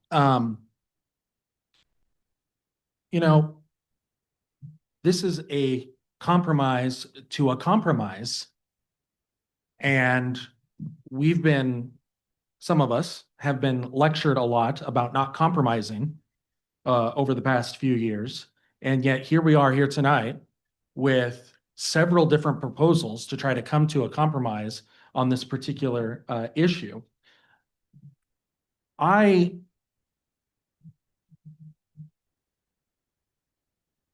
will speak in favor of the motion. I do want to point out something, though, that I think is really, really important for all the citizens who may be watching. When we were first discussing this back in February, there was talk around this table about whether it would be put before a vote of the citizens. And that only passed 4-3. We're not even talking about this project. We're talking about any potential project. About if it would have increased taxes, let's put it to a vote of the citizens. And that only passed 4-3. Last week and tonight, we've had multiple opportunities to do what the citizens have told us to do. And again, it is going down to defeat. So I hope everyone takes note of that we're sending the message that we do not care what the citizens have to say, that we are the one, and I heard it said earlier tonight, we as the council are the ones who make those decisions. That's quite the message to send to our citizens. Councilmember Spencer. Yes, thank you. I take exception to the idea that we're trying to play games. I'm trying to propose something like Mayor Pro Tem Cargill said, some sort of compromise that we can agree on. But what is on this paper right now is exactly the opposite of what the voters just told us to do. So if you want to leave it there, I'm not going down with that ship. I'm trying as hard as I can to at least adjust it to say, no, we heard you loud and clear. We are going to move this to something different and we're going to talk about it. We're not going to come up with that solution between now and the end of the year before the council changes some. So as it stands right now, if we do not make any adjustments to this line item on the capital facilities plan, we are telling citizens we did not hear you and we do not care. That's the facts. Let's circle back to the fact that the motion on the floor is simply to change the title and the location. Can we please keep our comments around that? Call the question. Not, okay. Or is everybody all in favor of calling for the vote? Please say aye. Repeat it. Call the question. It means we're going to a Move to vote. vote. All those in favor of moving to a vote with no further discussion, please say aye. Aye. Those opposed? We'll keep on going. Motion fails. Councilmember Curtis. I don't want to go back too far because I do want to get forward on the actual motion. But there's all these absolutes that are being thrown out there about what the citizens told us and it being a mandate about something. But the citizens were asked a yes or no question that involved two things. So did the citizens want a library? We didn't ask them that. Did the citizens want a community center? We didn't ask them that. We asked them if they wanted a library and a community center. That's it. So when we're looking at switching things from let's just do a library then, we haven't asked them. And we haven't had a chance to ask them. So I think that when we're throwing things out there about, what it should be, what it could be, we haven't asked anybody. And I think that is my resistance to voting for this motion. It was my resistance to part of my resistance in February because we had to bring it to the voters anyway. So I think that for a tax. So I think that there's a lot of things that are being rehashed here that are not germane to the motion, myself included. And so my votes to not move things are because I do want to talk about them. I don't really want to talk about them right now. And so it's not that I didn't hear what the residents said, the residents who voted. I heard there are a number of residents who voted for this. There are a number of residents who voted against it. But I do believe there is some circling back and more engagement that needs to be done to figure out, as Councilmember Spencer said, maybe they don't want this now, maybe they want it later. I don't know. But those are not questions that we have answers to tonight. We have a capital facilities plan based on information that we had when we put this together. My vote to keep things as they are is going to be interpreted however it gets spun out there.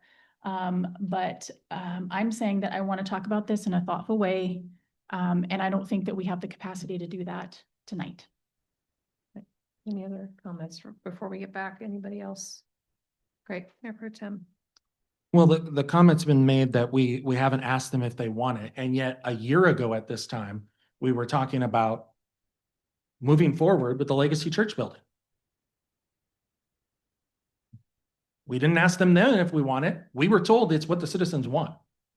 We are told over and over and over again, it's what the citizens want. Again, back to the motion that Councilmember Spencer made. And then in just response to what Councilmember Kurtz said about we haven't asked them, okay, then your opportunity is to remove it entirely. It seems to me we have three options here. First option is we leave it in, which is, as we pointed out, is the exact opposite of what the voters said. Second option is to adjust it to new library and take out the community center portion. And then the third option is to scrap it all together. So if we're going to make the argument here on the table tonight, well, we haven't asked the citizens if this is what they want, well, then let's get rid of it entirely and start the process over again. And the new council can come in and can engage with the public and can talk with the citizens about what it is that they want. We're not doing that here. We're saying we're moving forward on a new library and community center at Town Square for $14 million. That's what the capital facilities plan says. So again, if the argument is that we haven't had these discussions with the community, which I don't think is a bad argument, then it should be struck in its entirety. There should be no reason why any of it remains on here. But as again, trying to come to a compromise here, the motions have been made to put it, well, let's put it as a new library for 6 million. Now the motion is let's put it as a new library, not at Town Square, for 10 million. I mean, there's a bunch of different ways we can slice this up, but the point, I think, remains the same. Thank you. We got Councilmember Kennedy, then Spencer. Thank you, Mayor. I want to go back to, I think it was 2017. Jan, isn't that when 2017, we had the evaluation, the company came in and looked at the library and everything? 2019. 2019, thank you, 2019. We have to remember that what came out of that was not just we needed a new library. We needed space for community center, whatever you want to call it, flex space, community center. I don't care what adjective you put to it. The emphasis was on, we needed more space for the benefit of the citizens to be able to meet, have meetings, things of that sort there. That has been since day one. To suddenly say, well, it was never really talked about for a community center that they're interested in is not true, because that was what it started this whole thing. It started that. So please keep that in mind, that it's not a matter of trying to carve up the baby now. Who's going to get part of the baby? Who's going to get part of it? Is it either it's going to be all or none on it? So I sometimes I feel, our comments just fall on just dirt. It just it goes nowhere. Okay, back to Councilmember Spencer. Thank you. I just want to reiterate, the reason why I'm making this particular proposal and why I'm hoping to make it in two parts is, one, if we leave this line item PF20 as it is, we did ask the public and they did give us an answer that this specific project is one that they do not want. They voted and they told us no. So if we leave it there as is, we are basically slapping the voters in the face, saying, we don't care that you just voted on this and said no to this. We're leaving it on there. So again, going back to what Mayor Pro Tem Cargill said, we're looking for some sort of compromise. I believe this should be completely removed for now. We have no plan, because our plan was based on the 14 million at Town Square with a new library and community center. That plan has been shot down by the voters. The voters said no. So if we were to take a full plan to them, I suspect it's going to be the same. I can't predict that, but that's what they told us no to, this exact plan. So in my opinion, we should remove it off. But again, as a compromise, putting it on the future potential projects list still allows us to get grant funding. So for a future council, and they could throw it on there anyway. If we took it completely off and the next council came in and said, we want to put something on the future potential future projects list, they could do that. But why not just do it now? There's really no reason not to do that. But going back to the motion, changing the verbiage and changing it to essentially a different project preserves the idea of a new library. And then again, hopefully, if that passes, we can move it off to the potential future projects list and then let the next council decide where do we go from here? Because currently we have zero plan to put this particular PF 20 in place. Any other comments before I move to a vote? Councilmember Ball.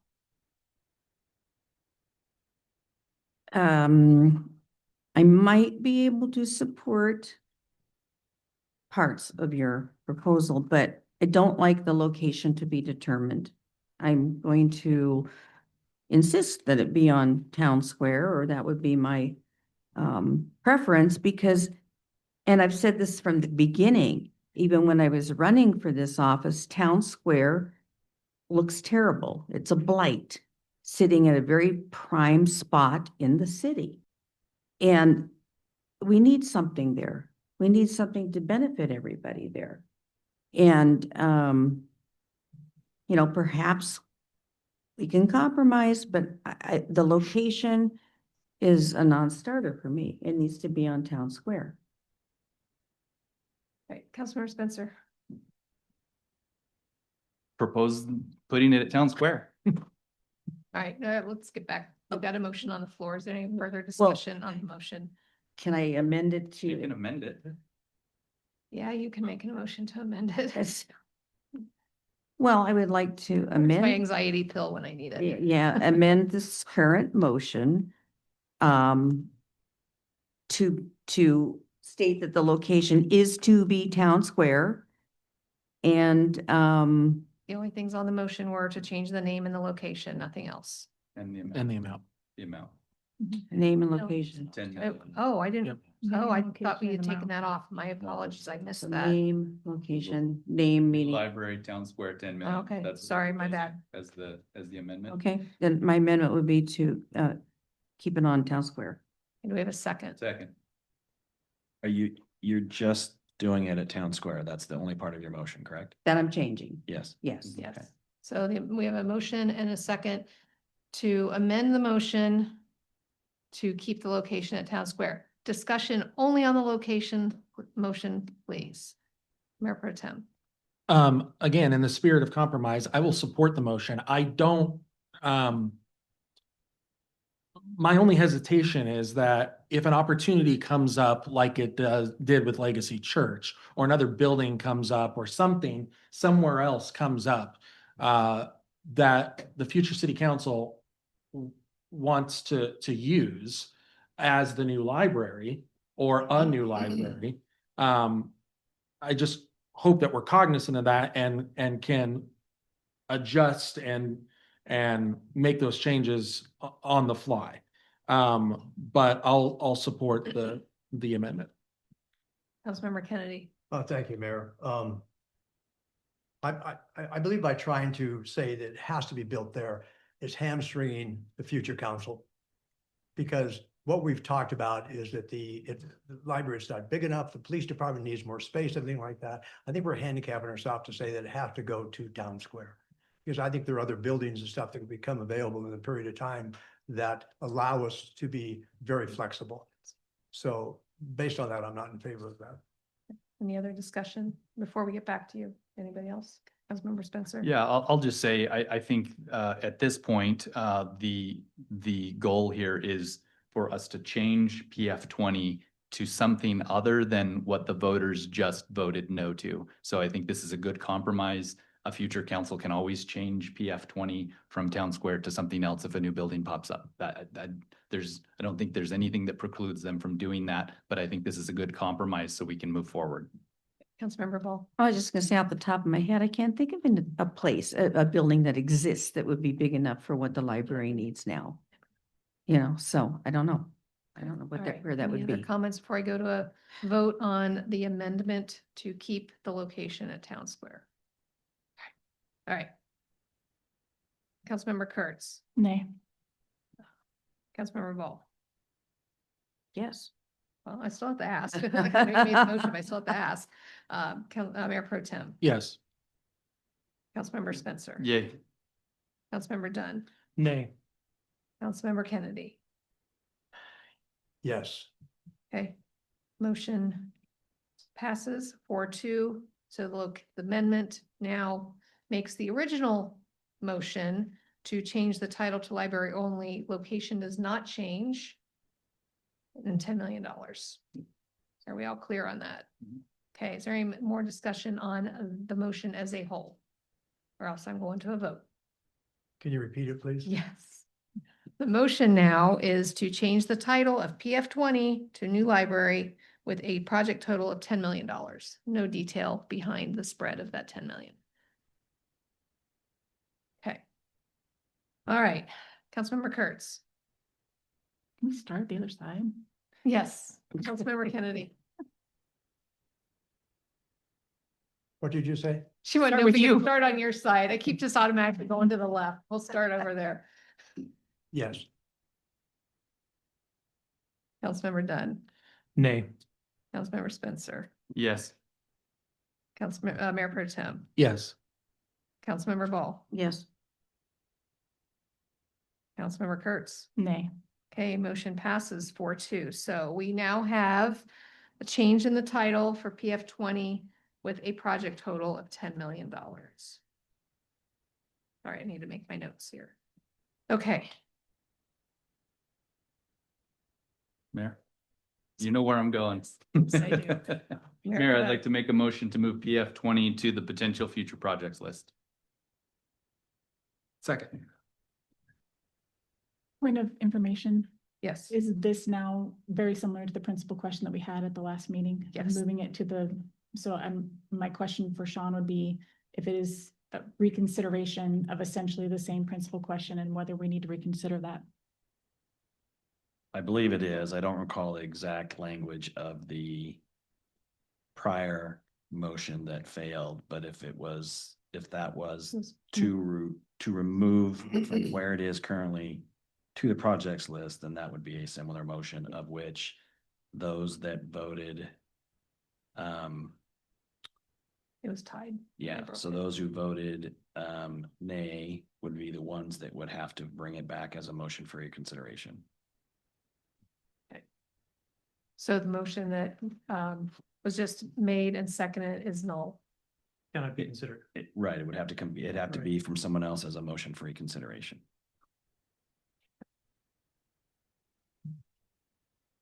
Councilmember Spencer. Okay, so if there's not going to be a motion for reconsideration, I would like to make a motion to remove PF 20 from the capital facilities plan altogether. We have a second.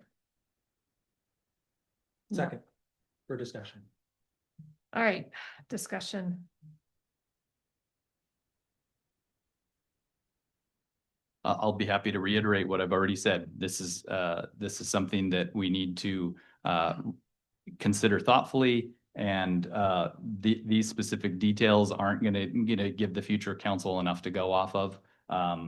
Whether we do need a new library or not in the future at some point, that's to be decided. My hope was that we could put it on the potential future projects list so we can still get grant funding, but as it stands, we're still looking for a new library at Town Square.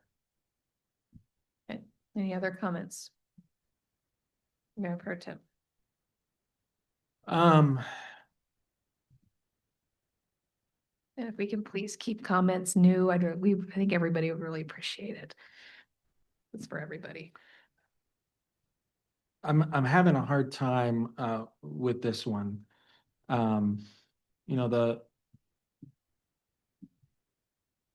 We worked as best as we could on a compromise to get it to new library and get it to 10 million, which is different now than what voters said.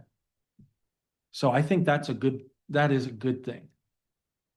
I also am cognizant of the fact that it is now just saying new library at Town Square. And those conversations need to be ongoing if that's what the future council wants to do. So I just took time to say a whole lot of nothing other than I'm torn on this particular one after we after we just agreed to this compromise. Any other comments? Not hearing, I will go to the vote. So the motion on the floor is to remove PF 20 from the capital facilities plan in its entirety. Councilmember Kennedy, Yes. Councilmember Dunn, Nay. Councilmember Spencer, Yes. Mayor Pro Tem.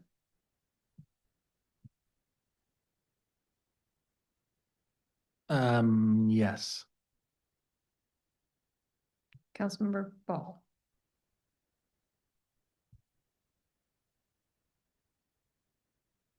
Nay. Councilmember Kurtz. Nay. Okay, we are right back where we were. And so technically, if I wasn't here, motion fails, so I'm going to support that. Okay. Okay. Any other comments On the budget. on the budget? Mayor Pro Tem. Quick question on 594, this is page 63. Give us a second. 63. Yep, so- 594, 21, 64, 02. Okay, hold on, Steve. Page 63. So what was the?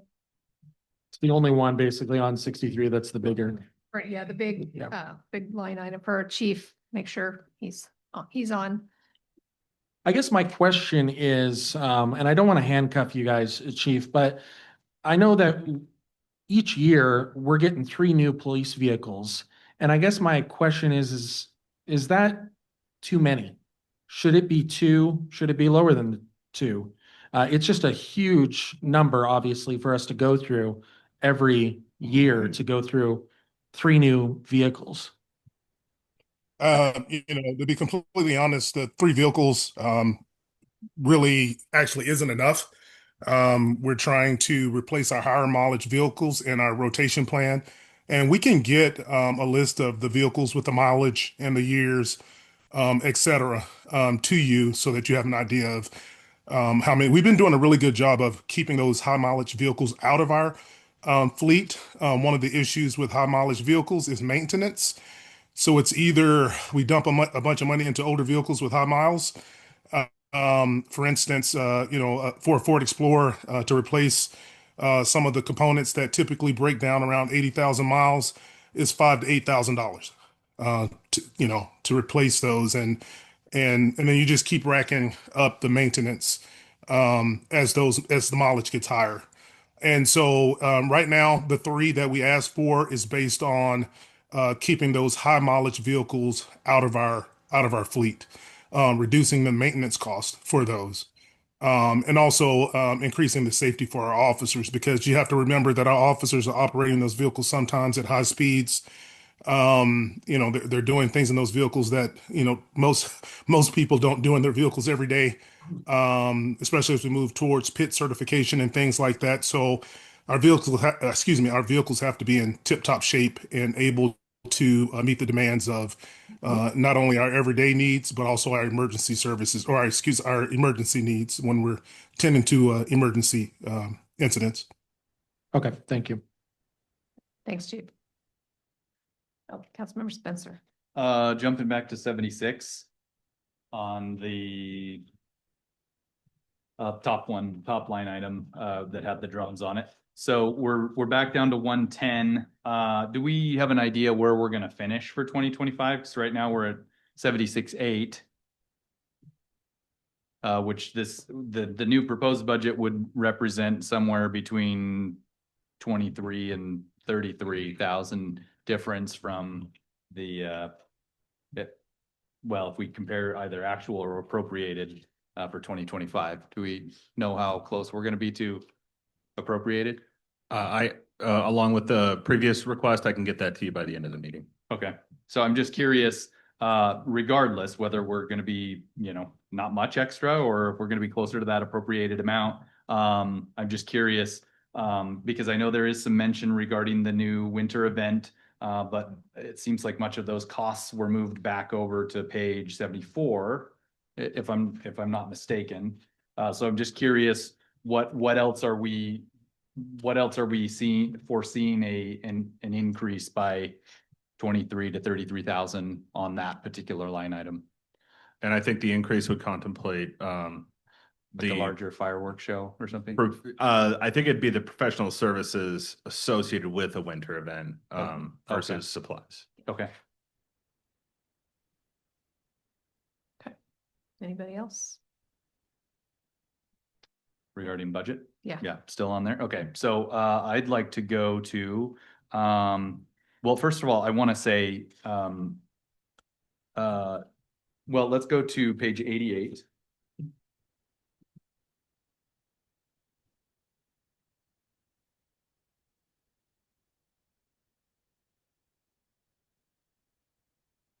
Okay, so last meeting, we discussed a promise made by the previous council that, hey, we're going to, well, the mayor corrected me and she said, we promised to try. Big difference. It's a big difference. It is, regarding the idea that we promised the citizens that we would make an attempt to pay off Trailhead early. But I will say, since Trailhead was finished in August of 23, the mayor and staff have prepared and presented a budget to us 3 separate times with exactly $0 proposed to be set aside for a prepayment on the Trailhead bond. So that's the fact. So I don't know what the definition of try is in this case, but there has been no effort to do this. Making a payment this year. An additional bond payment proposed by mayor and staff. We, as a council, approved $1 million to go toward the Trailhead prepayment toward that bond in the last budget, but it wasn't able to be submitted until December of this year. Right. And instead of doing $1 million, we're only doing $500,000. So as far as I'm concerned, that was council approved and council proposed, and we're only doing half of what we proposed. So in that spirit of continuing to make some sort of effort to pay an additional amount towards that prepayment, I would like to propose that we take, now, there was a question on this particular fund, how much was going to be remaining after we took the 500,000? Is it going to be 45 or is it going to be 105?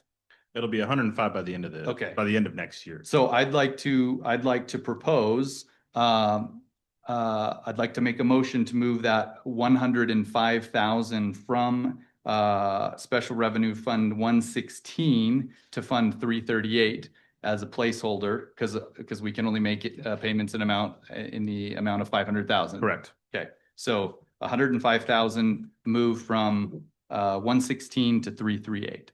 That's my motion. Do we have a second? Second. We have a motion and a second to move 105,000 from Special Revenue Fund 116 to the Trailhead Improvements Project Fund number 338. Discussion. Councilmember Kurtz. Can we do that? We can. So we did something similar to tee up the prepayment discussion tonight. Any other questions, comments? All right, not hearing any.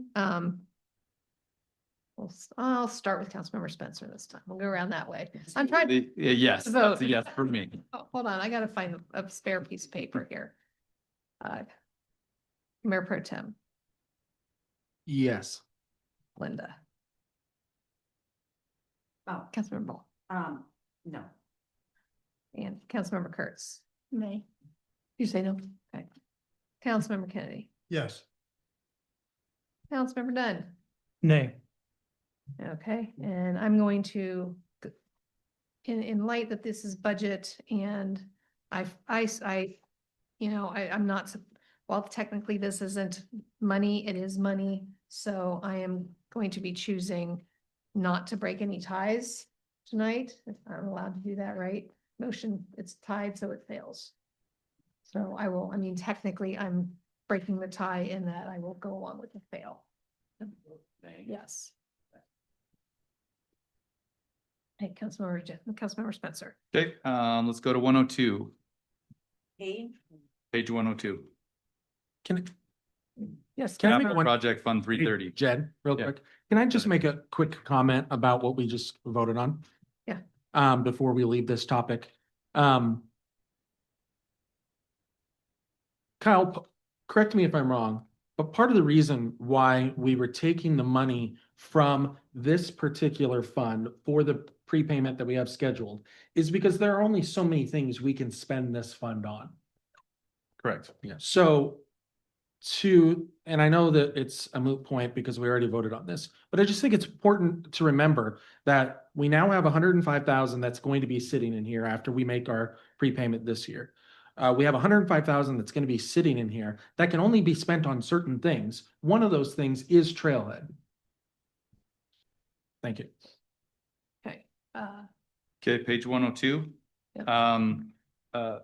I would like to make a motion to move $180,000 from this fund to Fund 338. Again, to reiterate, and again, I was not on the council when this promise was made by the council and mayor that we would try to pay off Trailhead at an accelerated rate. I'm still not seeing any effort to do that. So my hope is we'll try it again. Move $180,000 from this fund to the Trailhead Capital Fund 338. We have a second. Can you repeat which fund it's coming from? 330. 330. Okay, thank you. Library capital. Yeah. Second. Okay, we have a motion, a second discussion. Mayor Pro Tem and then Councilmember Kurtz. So I guess my question is, I got to go back to my capital facilities plan here.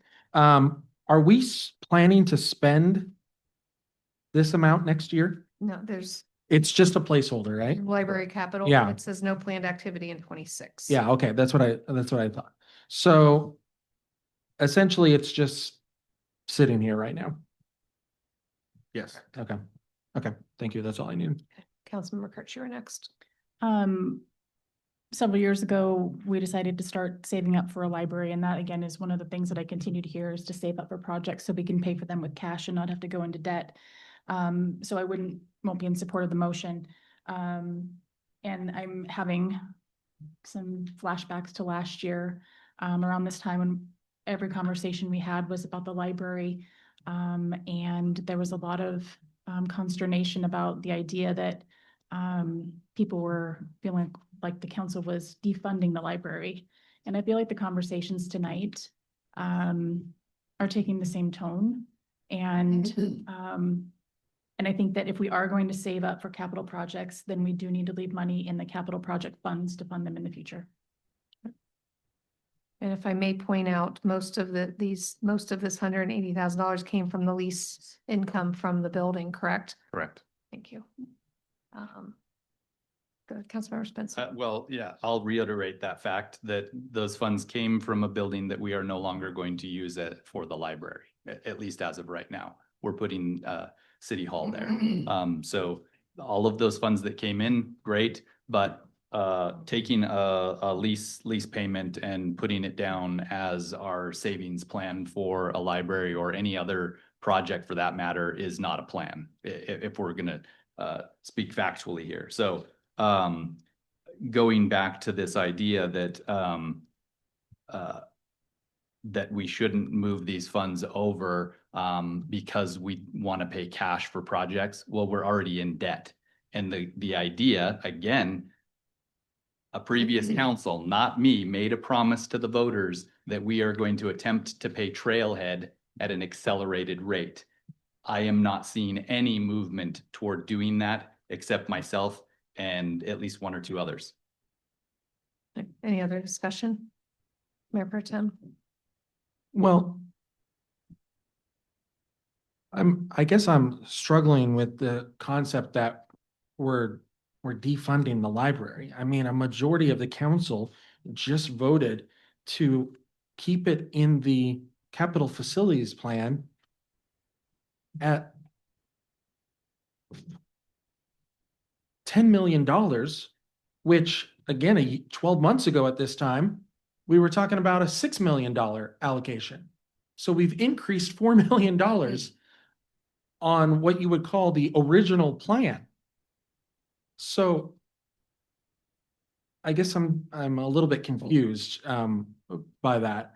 I don't know that this necessarily belongs in Trailhead, but per what the mayor just said about the fact that this is money, mostly money coming from the legacy church lease, to me, it would make sense to have this go into paying for, partially paying for City Hall. It's the same, or the new City Hall. It's the same building. And so the original concept here was that we're gonna get lease income and it's gonna pay for the library because the library is going into that building. Now that's not happening. City Hall is going into that building. So just common sense would tell me, okay, then those dollars should go to the new project going into that building, which is City Hall. So,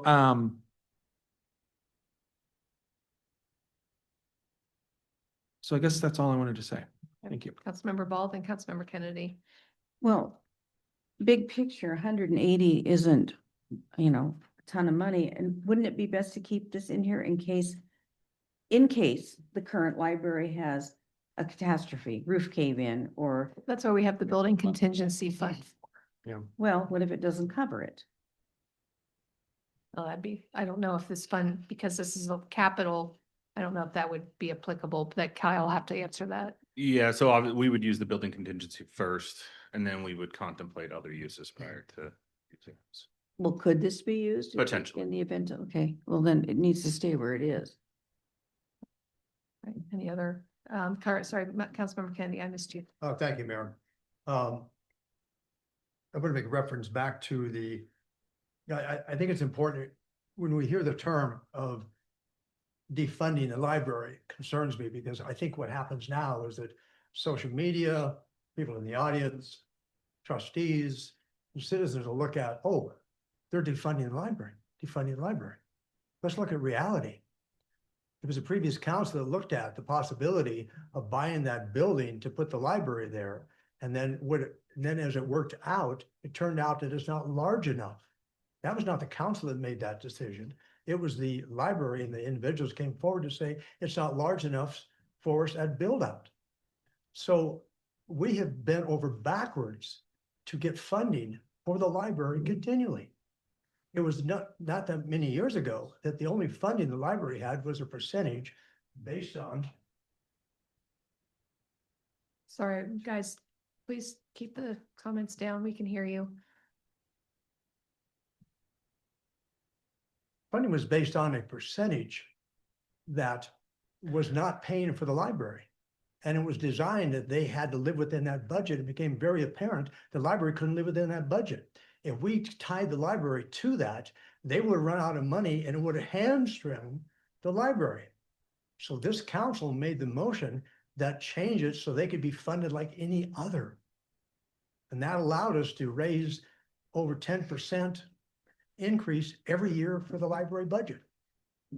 So I don't want to end this meeting tonight and let anybody in the audience go home thinking that we're trying to cut the funding for the library, when for years we've been over backwards to provide funds for something that a library is great. It's a great intrinsic value to this city, but is not an essential value that cities need.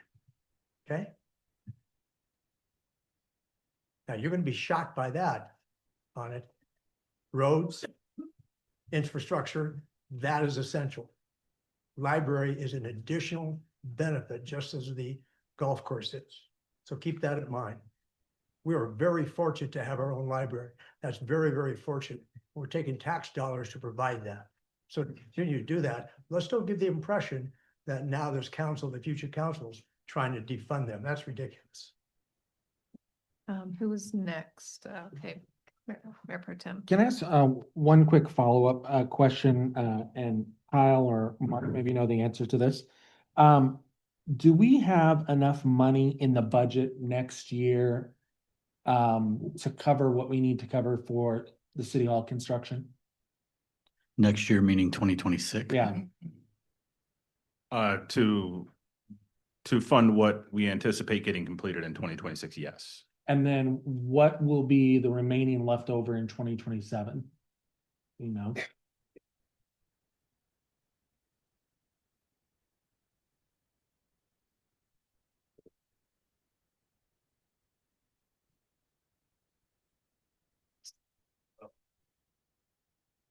An additional million in 27. so. And again, I know we want to stay on what the motion is on this particular thing, but just kind of thinking out loud. That would help cover 20% of that extra cost that we're gonna need in 2027 for the remainder of that project. Councilmember Spencer. Can I make a motion to amend the original motion? Sure. And move that 180,000, and that's just gonna be to the general fund, right? If it were to be for the purpose of funding City Hall? Correct. Okay, so that's the motion, move the 180,000 out of Project Fund 330 to the general fund for the purpose of going towards the new City Hall. Do we have a second? Second. Okay, discussion on the amendment. Only the amendment. Nobody? All right, I'll just do all in favor of amending the original motion from moving the $180,000 from the Trailhead Project Fund to the general fund for use on future City Hall, please say aye. Aye. Okay. Wait, okay, I just Three. hold them up. Okay, those opposed? Nay. Nay. Okay, so motion fails. So we're back to the original motion of moving it to Trailhead. Okay, so any further discussion on moving the 180K to Trailhead? All right, I'll go for a vote. Just say one thing. Okay, So I would prefer that we not take money from this to just move to another fund. What my hope here was that since we are getting money from, I'm not sure why we are of the opinion that lease money from the Legacy Church building belongs in the library capital fund.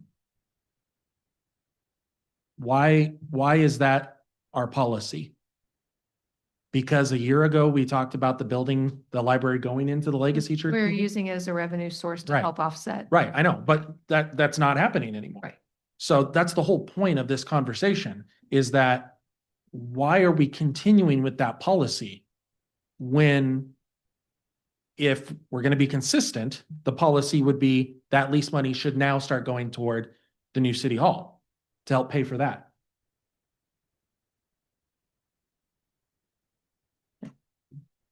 Councilmember Spencer. Is that just a financial policy then? Is that something we have to vote on?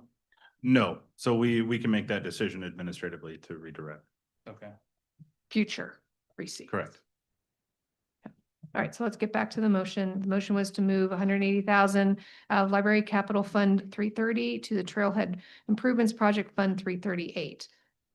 I just want to point out one more time, or say it in a different way. Putting $180,000 into the Trailhead Capital Fund doesn't allow us to make an actual payment. So if we're not going to put money in increments of 500,000, those are going to be fewer and far between, I think, for the foreseeable future. So putting any amount in there, having it locked and loaded, ready to go once we hit the 500,000, so we can make an additional payment, is going to save the taxpayers dollars.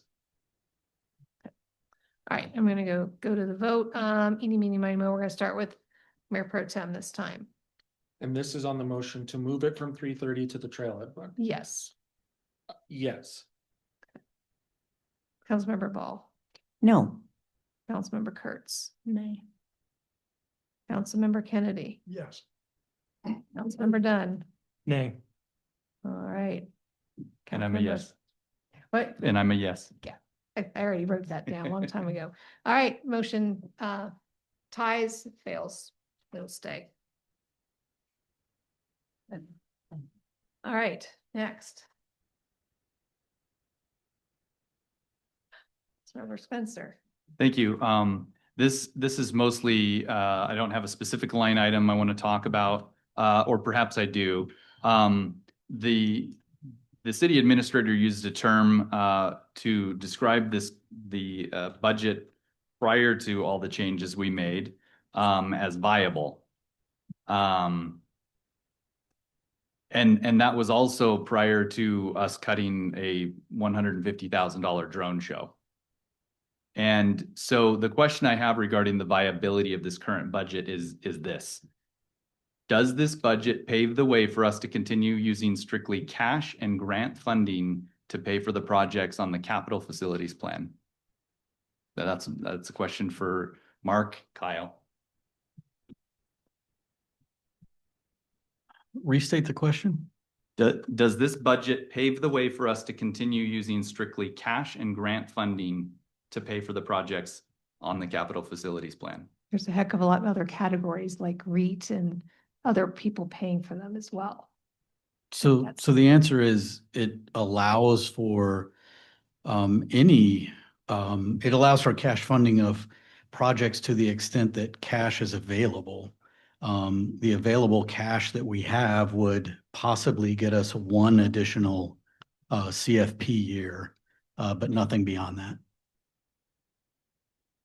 Would you agree with that, Kyle? Yes. Yeah. Okay. So then the next follow-up question is the city, including the administrator and finance director and staff, contemplating using bond or debt as a mechanism to fund future capital facility projects? Is that the contemplation, knowing that we only have cash and revenue coming in to get us about a year into the future? So if you'll recall our conversation back in March when we started talking about the strategic investment concept, we showed you a graphic, and it will exacerbate over time going out into the future. We have a current projects list of approximately $34 million, and we have resources of approximately $14 million forecasted. And so there's a gap currently of about $17 to $18 million. So that gap, if those projects are to be funded and completed, has to be closed. It can only be closed by pulling a couple of different levers. And so staff has not made any decisions because the council has not authorized us to make any decisions other than funding the current project list with cash. So I guess the point I just want to make is the term viability is very subjective here, because if we continue to not only add a cost of living increase to employee wages, but add an additional amount blanketed across the organization rather than getting more granular and deciding, well, which departments absolutely need it? Are we going to have attrition here? Because we have had some of that.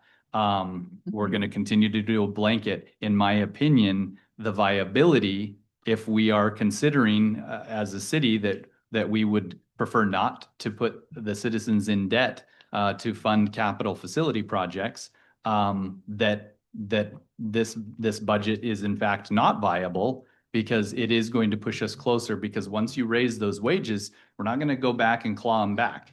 It's easier to structure those additional wages in the form of a bonus or something like that, rather than simply doing a blanket increase. And whether that can be done at the city level or not, I don't know. But again, I think we need to take a look at doing a blanket increase. Is that truly viable, in the sense that if we value as a city not using debt mechanisms to fund our projects, then in my opinion, it is not viable. Yep, Mayor Pro Tem. Kyle, can I ask you just one real quick question here? And I want to make sure I'm reading this correctly. This is page 29, where it's budget summary by fund.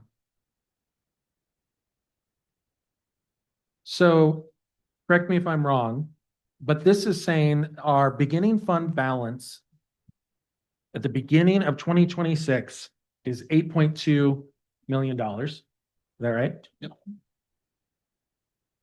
By the time we get to the end of the year, that will have fallen by about 75% to $2 million. Is that what that's saying? Yes.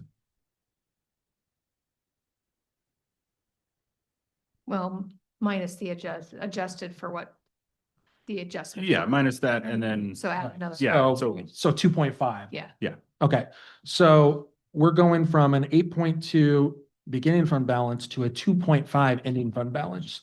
And part of the reason for that is because of what is in those other columns. The revenues that we're bringing in, 13.6, the expenditures will now be 19.3-ish. So we're going to be spending about 6 million more than we're bringing in. If we spend 100% of the Right. budget, yes. Okay.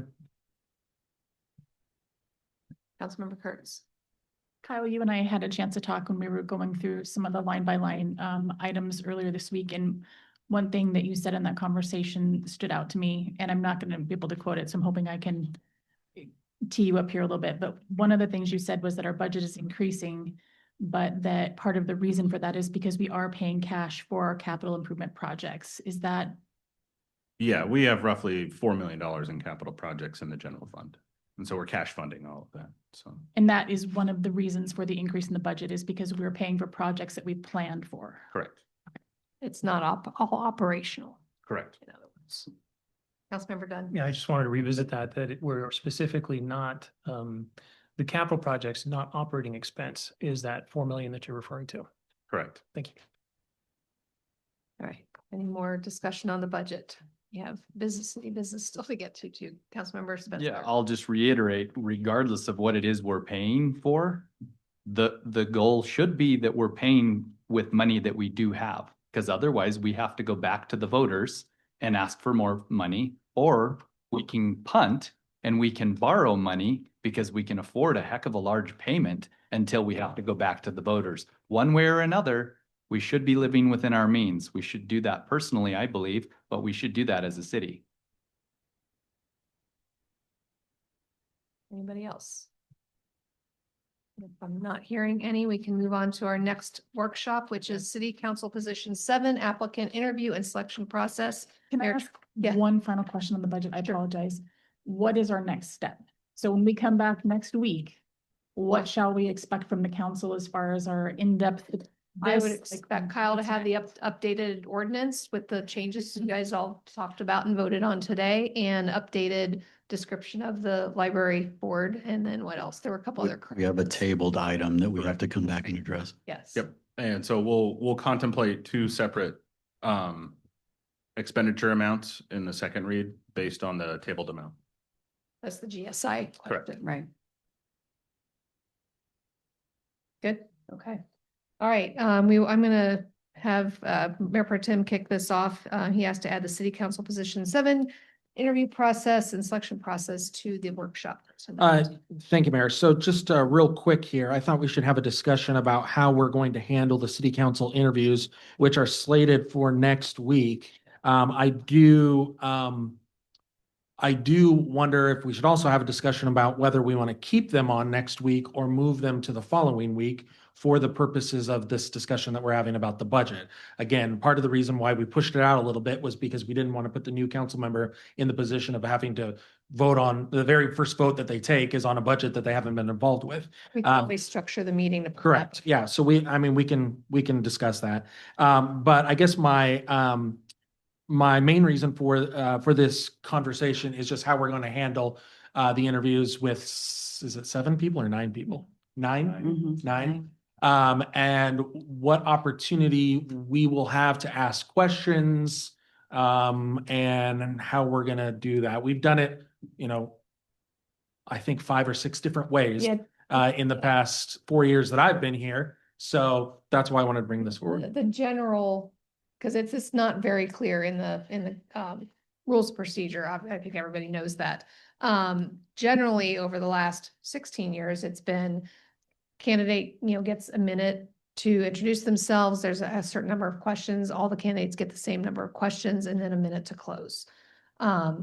I think Mark had sent out the list of potential questions, kind of worked on some of those together, trying to change it up from previous to get a little bit more in depth. But yeah, with 9 candidates, that can be tough. So I was kind of looking for feedback from you guys. We had asked to, have you guys rank those to figure out which ones you guys felt were the most important. So maybe we can pare that down to 5, because it's going to be a lot. I think in the past, we've allowed like 15 minutes each. That's a long meeting. Some people took like 6 minutes. Other people didn't get through 2 or 3 questions because they answered so long. So I think that's kind of where we start. How many, what questions do you think of the ones that you've seen are the most important to tackle, and how many? And then in the past, when we've had so many candidates, typically, after everybody gets interviewed, you guys go into executive session, you discuss qualifications, no decisions, no discussion of who's going to nominate who, and none of that happens. Come back out, the first person nominated gets voted on. And if that person gets 4, we're done. If they don't, we move into the second person. We take the nominations and then we move to the second one. Again, if there's 4, and if nobody gets 4, we keep paring it down. Go ahead. So a couple of thoughts. First, I think it's important, and I think we did this the last time we had a council vacancy, for the council to be able to ask follow-up questions of anything, just like we would do for someone who's going to be on a commission. If they say something and we have a question about what they say, I think it's important for us to be able to ask what that question is. The second part is with the fact that there are 9 candidates, I do wonder if we ought to reconsider the this notion that whoever jumps in here and throws their hands up first is going to have their candidate voted on first. And I'm not sure exactly how we do that. If maybe, I think when I applied for a council vacancy, we actually, there were, all the nominations were put forward all at the same time. And then I believe what we did was whoever had like the highest 4, we narrowed it down from there. Yeah. And then the highest 3, and then the highest 2, and the highest 1. Yeah, we had a lot of candidates. I guess what I'm trying to say is that, I don't want us to be in the position where we're all kind of like this, waiting, to get in, and then everybody raises their hands all at once, and, then it puts the mayor in a position of trying to figure out who was raising their hand first. So anyways, those are my thoughts. We need to get our family feud buttons. Yeah. Right. Go ahead, Councilman. So what I was going to say is that my recollection from the last couple times we did interviews was that everybody got to nominate. We all got to nominate one person. So if you didn't get nominated in that first round, then you're out. So correct me if I'm wrong, but like if you're not nominated, if you're one of the 7, if we all nominated somebody different, there would be 2 that would be automatically excluded. And then again, voting on them in the order of which they were nominated, until, you get to if you didn't get any votes, then you're the window down from there. I think what probably the best thing to do, Rochelle, if you can help come up with the date of the meeting. DG got appointed that meeting, right? When DG Garcia was appointed. So it's been several years. Yeah, maybe. Well, we were in person, but yeah, it may have been early 2020. If you can find the date of that meeting, I can go back and watch what that process was.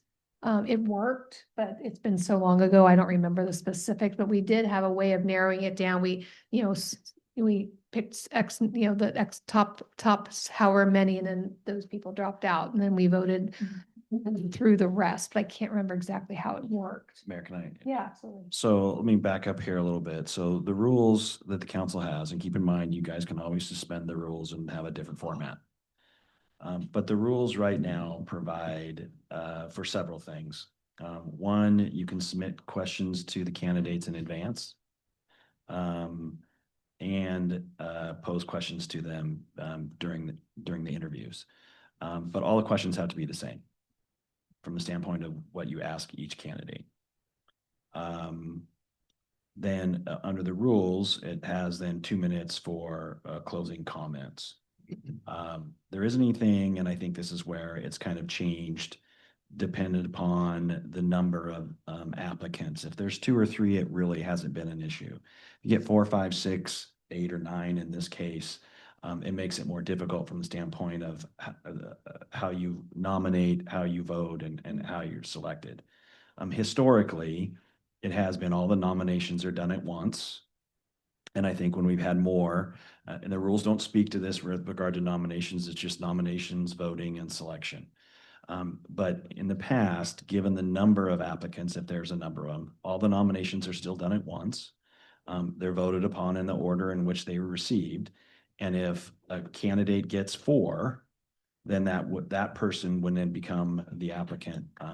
If it's 3-3, the mayor gets to vote. If the mayor votes yay, then that person would be selected. If the mayor votes nay, then the next nomination would be up for vote. Now, that said, that's in selecting a candidate. There also then has been the winding down of candidates from 9 down. And it has been dependent upon how the council, and this isn't talked about in the rules, it's what the council decides to do. And that is, if there's 9 candidates, you're going to wind it down to 5, potentially. And you vote on those candidates, and the 5 candidates that get the most votes proceed to the next round.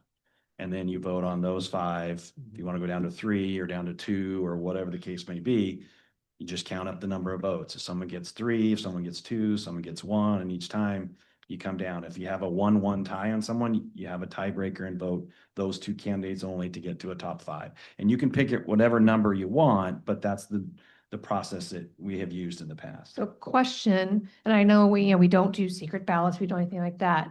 Would it be acceptable, and this is just a suggestion, if you guys don't like it, that's fine, we go through every council member and every council member gives their top 3 or 4, whatever it might be, and that narrows it down, then we know, who those we figure out who the top candidates are from that. Everybody lists their top 3 or 4 and go from there. I mean, that's just That's up to something the to council what they want to Right. do. I mean, I think from the perspective of 9 candidates, even if you had 6 of you nominate 6 different individuals, you probably want a process to bring it down from 6 to another number, because, ultimately that they could all end up 3-3, and you would have to pick the one that you would want to vote for.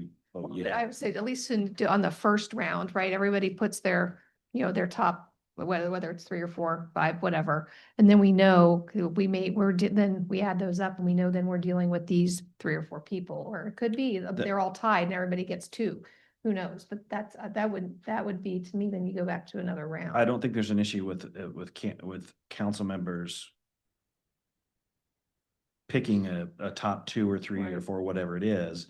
But ultimately, that's not going to have to be a nomination process, because, you'd be nominated for that from that perspective. So if you're going to have it where council members are just going to vote for 1 or nominate 1, then you theoretically wouldn't be able to get to your 2, 3, 4 candidates unless somebody else did it.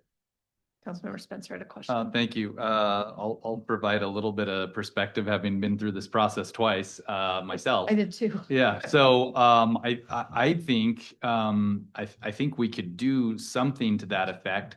I don't like the idea that whoever was nominated first gets to be fully voted on and moved forward. I think there's an element of unfairness that perhaps. So I like the idea of we come back from executive session, we do nominations, we take all of those and we vote individually on those until we narrow it down to 2 candidates. And then at that point, we use some sort of randomizer that chooses which of those 2 will be voted on first. And if I remember correctly, I think that is the way that Holly Woodruff was selected when she was on there. I think it was narrowed down to 2, and then everybody got to choose one or the other. As long as the understanding is, even with the mayor voting, that the understanding is the mayor's not voting to select that person, but you're all, 3-3, and mayor's going to say, okay, here's a 4th vote. When you're adding up votes to get down to 2, you can still do that. The rules aren't precluding that process. It's just having understanding of what that is. If you get them down to then 2, Because if it ends up in a tie, 3-3, and it may not, you may vote 6-0 and it won't be an issue. Right. But if it does, then just having the understanding of when you get down to a certain number of applicants, when you understand when the mayor's final vote, if it is a tie, where it applies. Yeah. Thoughts, Councilmember Kennedy. Thank you, Mayor. I recall in the past that what I recall, I think worked the best is what's been applied so far. If we start, because we do have a large number, is to start off that if it comes down to the top 5, I'm just going to grab a number. We vote on that and then we're able to move ahead through there. I think works very successful. For Councilmember Dunn, I and then also look- support the count of 5 as a target group, somehow to reach an initial vote down to a group of 5, perhaps based on the most votes for whatever, for all line. Just bring us to 5 and then take it from there. Right. Councilmember Ball. Well, so all these votes, will the votes all be in secret? No, they'd be, None of them you can't do that. Be in the open Yeah. meeting. Okay, and so, if we narrow it down, but everybody, all 9 will have a chance to speak. Yeah, Is that yeah. correct? Yeah, everybody goes through the same process, intro, questions, Mhm. summary. Mhm. Councilmember Kurtz. So I'm glad that you said that out loud because I guess I was thinking of the 5 being something that we would do to not have 9 interviews. Oh, no. Okay, so No. thank you for that question. No, we always Everybody interview know- all qualified Okay. being resident, Yeah. registered voter, Right. qualified Okay. applicants. And get in. then if we're looking at 9 candidates times 15 minutes and some time for executive session, we're already at a solid 3-hour meeting. Yeah. Yep. So I don't know that we're gonna have time for other business Yeah. that night. Just to put that into context. I agree, and I don't think we need to go 15 minutes. The first time I applied, I think it was, I had like 10 minutes for questioning. And then the second time, I think there was a bit fewer people, and so it was 15 minutes. So I don't think we have to go Yeah. 15 minutes per se. We Yeah, could do that 10 all minutes. depends, I think, on how far you guys narrow down the list of questions. I mean, what's the feedback on the questions that were sent and Well, I think if we narrow down the specific questions, even if we stick with the whole list that was provided, if that's what we determine and we go through it in a specific order, well, yeah, then if they want to take all 10 minutes to answer one question, fine. yep, Yeah, And that's we've- up to them. we've had that. Right, exactly. So, but I think the other question, going back to what Mayor Pro Tem said was, if we seat somebody next week, then again, their first vote will, as a Well, council member, will be on the budget. the It's up next to you week, guys. right? You guys set the agenda. So if you want to put the vote on the budget and the second read ordinance earlier in the agenda, we can certainly do it. We'd have to publish it, the way our normal agenda is, and then there'd be a motion. Somebody could make a motion to move that second read ordinance to earlier in the agenda. So the plan is still to have the second read ordinance next Monday. I think that's. Is that right? That's correct. Okay. So yeah, all right, that makes sense. Councilmember Kennedy and Councilmember Dunn. All right, Councilman Dunn has his hand up first. Okay, No, great. please, go ahead. Okay. One thing I feel is, or 2 things very, very important, is that we do not rush this in any way, shape, or form. This is a very, very serious and important decision that we're going to be making on who's going to be filling that position over there for the next 2 years, and then what happens from that point on. So I don't think it's fair to the council and the citizens and the people who are applying to try to rush this. So I'm totally in favor of having this on the agenda, and relatively nothing else is going to take any time whatsoever. The other thing we need to decide on is that the questions. Now, I like the questions that we're going to be asked. I think there might be a little tweaking of something or 1 or 2 of those, but I think all the questions are beneficial. The question comes down to, will we supply those questions to the candidates? We haven't in the past, but that's up to you guys. Right. We haven't in No. the past, but I also know that candidates did receive the questions. Oh. Okay, But that has, before, or these, pardon? these, Yes. So I would lean towards, I would lean. I'm the question, okay, because I'd like more information on that, because Mark and I really been the only 2 going through it, and I don't know where it would have come. I'm talking about. From the Yeah. council, okay, Yeah. sorry. Yeah. All right, I'm actually reluctant and leaning towards to supply the questions to the candidates. Only because it would be appearance of being fair. so certain individuals weren't possibly given the question, so they would be more prepared than someone else. Interesting. I really had mixed emotions about that. Yeah, well, my thought has always been in the past, it makes people, it's a real test to see who's done their research ahead of time to anticipate the questions. Agreed. Yeah. That's just my Mayor, thought. but what if, Hold on, oh, Councilmember go Douglas ahead, next. go ahead. I really think it's imperative that the budget ordinance be secured before we proceed into interview activity. So with respect to agenda, that the city's business as a budget be resolved first. Agreed. Councilmember Spencer and then Yeah, Councilmember thank you. Kurtz. I agree with that also. To avoid the potential of any of the candidates receiving any of the questions ahead of time, the only way that could have happened is if somebody around the dais shared those questions with somebody. I certainly wouldn't do that. But I think what we could do instead is if each of us come up with a question to ask, so that there's no way that anybody could have all 6 questions. And then I guess at the beginning of the meeting, again, using some sort of randomizer saying, this is the order. This is the order in which you will get to ask your question. I did like that format, getting the question from the council rather than getting them all from either the mayor or Mayor Pro Tem. I think that would be probably the most fair way to do it, knowing that nobody could possibly have all the questions. I mean, if somebody so chooses to share their particular question with somebody, there's Well, I not would much say we can make do sure you about have a that. backup or two in case y'all end up asking a similar question. Yeah, If yeah, that- I if that's the suppose. direction. Mhm. Yeah, there is some downside to that, obviously, but. Councilmember Ball. So you're suggesting that we just scrap the questions that Mark sent us and each of us come up with a question of our own? We use those. You could choose to use one of them, but Mhm. Mark, how many people have turned them in? I know I did, but. I believe we've received 2 so far, What? Yeah, because what we were but looking. the deadline is the 5th, so. Yeah, what we were looking for on that was to, list them most High priority. highest priority so we could figure out, because that way if, the ones that fall down lowest part on the list, that way at least everybody's answering the most important ones, at least as deemed by the council first. Mayor, just to clarify though, obviously if we did come with multiple questions, you would have to ask the same question each time. Of So course, you yeah. could change it up Right. for the next candidate. Right. Um, Kurtz. So the questions, if somebody already has the questions, one, Mike, I hope you'd follow up with the city administrator about who that was, because I don't think that that's fair that the questions could be out there.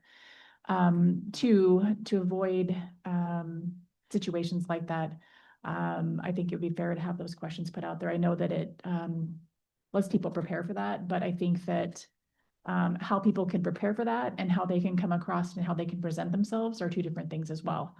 Because you can come in all prepared, but if you can't speak to what you're prepared for, I think it's an interesting interview dynamic. So I would support the questions being out there. Not opposed to them not being out there either.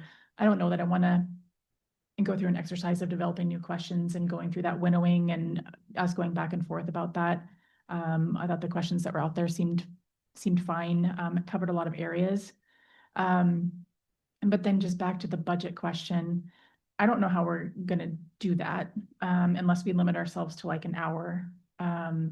Because I also don't want candidates to be sitting here while we go over time, especially if we're talking about potentially a 3-hour meeting. That's hard on us too. Yeah. And that would put us here until 10. So we can, we don't want them jumping in the deep end on their interview night.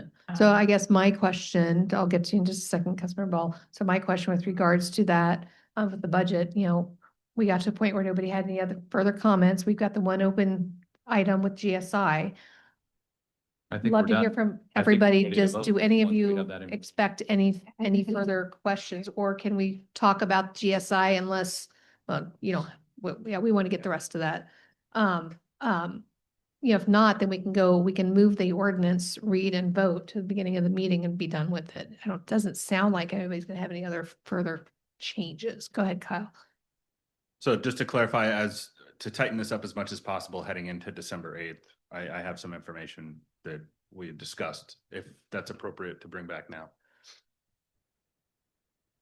I mean, yeah, well, Please. yeah, because, Okay. okay, well, I'm just, and can we have a motion to extend because we have a crap load of business still to discuss and it's 8:45. Motion to extend the meeting till 9:30? Second. All those in favor? Aye. Any opposed? Okay, we're extended 9:30. Thanks, Councilmember Ball. You're welcome. Okay, so back to the discussion of administrative services for travel and administrative services for dues, subscriptions and memberships. We historically have not spent our allotment. We've gotten several grants over the years for GFOA, WFOA. We're a mid-sized city and they do offer a certain allotment if you register essentially right when it comes out. So we historically have not met that demand. We program as if we're not going to get the grants. And so you can see that we have a little bit of a lag in there. And then again, the increase was contemplating anything that IT might be able to take advantage of in the new year. And so what we can do is we can certainly reduce that to the 2025 appropriated and eliminate those increases. And then what I would ask IT to do is put a list together for 2027 for items to. I think the increase for IT was only 2,500, correct? Yes. I mean, I know we're out of budget discussions, but so thanks for the information. Sure. We'll come back to it. Okay, and then the last piece was the discussion on the winter event in the special events professional services. We allocated 23,500 for winter event professional services. Okay. All right, thanks, Kyle. Okay, so back to our selection process. So, Councilmember Kennedy. Earlier, Mayor Pro Tem alluded to the possibility of taking the interviews to the 16th or last meeting of the year. Was that what you were recommending? Well, I wasn't necessarily recommending that. Consideration? My comment is that my comment was this, I'm trying to figure out how to explain it. I didn't want to be in a position of next week of going forward and voting for and putting in place a person for the 7th or for position 7 without having the budget done. Right. Because I don't think it's fair. I think we all agree that that's not a fair position to put that person in. So what I just threw out is the possibility of, if we still think we've got work to do on the budget, then we could move it to the 16th or some other time to just make sure that that doesn't happen. Yeah. Now, it sounds like we're ready to vote. I guess my one question is, what if it's a tie vote and we're stuck still? Then do we proceed with the council interviews or what? I mean, that's my only hesitation. Councilmember Kurtz. Well, I mean, I think the only way out of that potential situation is to have another council member. Mhm. I don't know that holding the vote that night, if we don't come to agreement on the budget on that night, it would have to be on the 16th. No. I'm sorry. I didn't hear that. What would we have to do on the 16th? The budget. Pass the budget. Yeah, well, I think, we've already notified all the candidates that it's the 8th, and I understand the background of, it's hard to put, a brand new council member in the position of having to vote. I would hope that anybody truly interested in being on this council would have done their homework and would be prepared and well-informed and have asked the questions ahead of that. To have, I'll leave it at that. So, I guess my thought would be leave both the second read ordinance and the interviews on the 8th. Because I said part of it is, we don't know who's available. I mean, so far I'm assuming all 9 are available on the 8th, and we already have that locked down. Councilmember Kennedy and then Kurtz. My assumption is at this point is that we would have, the first thing on the 8th would be the budget. Yeah. To make a decision on that. And then the only other thing we're dealing with is the position number 7. Correct. Yeah, again, the budget, the agenda would be published with the ordinance later, and then we'd have the we'd have to have a motion to change it. Go ahead, Councilmember Kurtz. Isn't it a special meeting? Yeah, we've had some discussions. If you've noticed on our last few special meetings, the entire agenda has been on there because the council rules of procedure really don't provide for an agenda format for the special meeting. So it would just have a lot of no items, no items, no items, no items is what you'll see. Okay. So if we're looking for the meeting on the 8th to do the budget and the interviews. Correct. I would suggest a half an hour for the budget. So that candidates aren't here waiting or they're late getting here because we were done early. And if we don't get the budget done, then we would do that at the next meeting. But that would give us a 6 o'clock start time, 6:30 till whenever interview time. And probably just notice the meeting for 10 o'clock, right? I mean, Well, I guess we could since special, yeah, we could. Yep. Does that sound good to everybody without having to take a formal vote, Councilmember? So, Spencer? I mean, I don't think we, one, decided on how long we're gonna give each candidate to talk. So I think we should pin that down. And, two, again, I think narrowing things down from whether we get to 5, or if 5 is the number, and then we're gonna vote on each individual until we get somebody that gets 4 votes, that should be done in a random way. So whatever we narrow it down to, the moment we are going to start voting on where the mayor could potentially be the tiebreaker, that order should be determined randomly. I'm curious what everybody's appetite is. Right. Yeah. Right. So- So that's a very real possibility. And so I'd like that process of you possibly breaking a tie, being held to a random, number generator of some sort. So let me kind of summarize a little bit of what I've heard and make a suggestion. So to Councilmember Kurtz's point, we want to make sure we limit the time on the budget, get what done what we can. Notice the meeting for 6, do all of our stuff at the beginning, have somebody motion to move the ordinance up higher in the meeting and schedule that through 6:30 with interviews starting at 6:30. That would leave us time to finalize any process and procedure stuff with regards to all of that. So I will go back and I will watch those couple meetings where we had multiple council members to try to narrow down probably what worked the best with regards to how we narrowed that field down, and we can finish that up before we start the interviews at 6:30. Does that sound acceptable?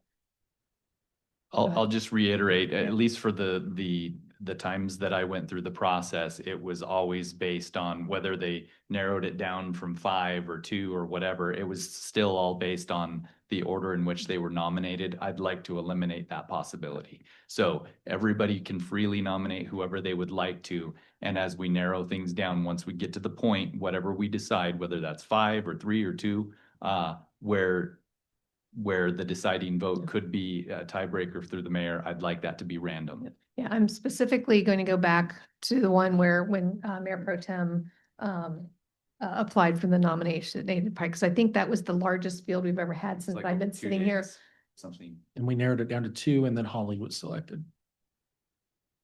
I thought there was a lot more than that because I'm trying to remember. there the were line. 15. Oh, yeah, that's what I Yeah, meant. and Yeah. there- No, but because I broke 2 ties that night. I broke Yeah. a tie between you and somebody and then DG and Holly maybe. Yeah, I think so. Yeah, so that's the one because that was the largest field we'd ever had. So I'll go back and look at that specifically because it worked. And I don't think we really did, I don't think we did the first nominated. Well, I'll go back and look. And I can send that out to everybody, obviously, before the meeting. Councilmember Ball first, then me. While we've been sitting here, Rochelle, did you find that meeting where DG was appointed? Because maybe she could tell. It was DG or Holly. I can't, if not, I'll go back and look at it. that would take a little bit of time Yeah. to go through. Yeah, she's taking minutes Oh, for the okay. meeting. You can do it. Well, I just thought maybe she happened upon it and could enlighten us. All right, Councilmember Kurtz. So I totally support the random thing that Jed you're talking about. I think that makes the most sense. I think if we're worried, like we could suspend the rules of procedure to put our agenda the way we want it. And I'm happy to make that motion if that's what we want to do. I'm still confused on how we get to 5. Yeah. Well, and that's why I want to go back to that meeting specifically, because whatever we did worked.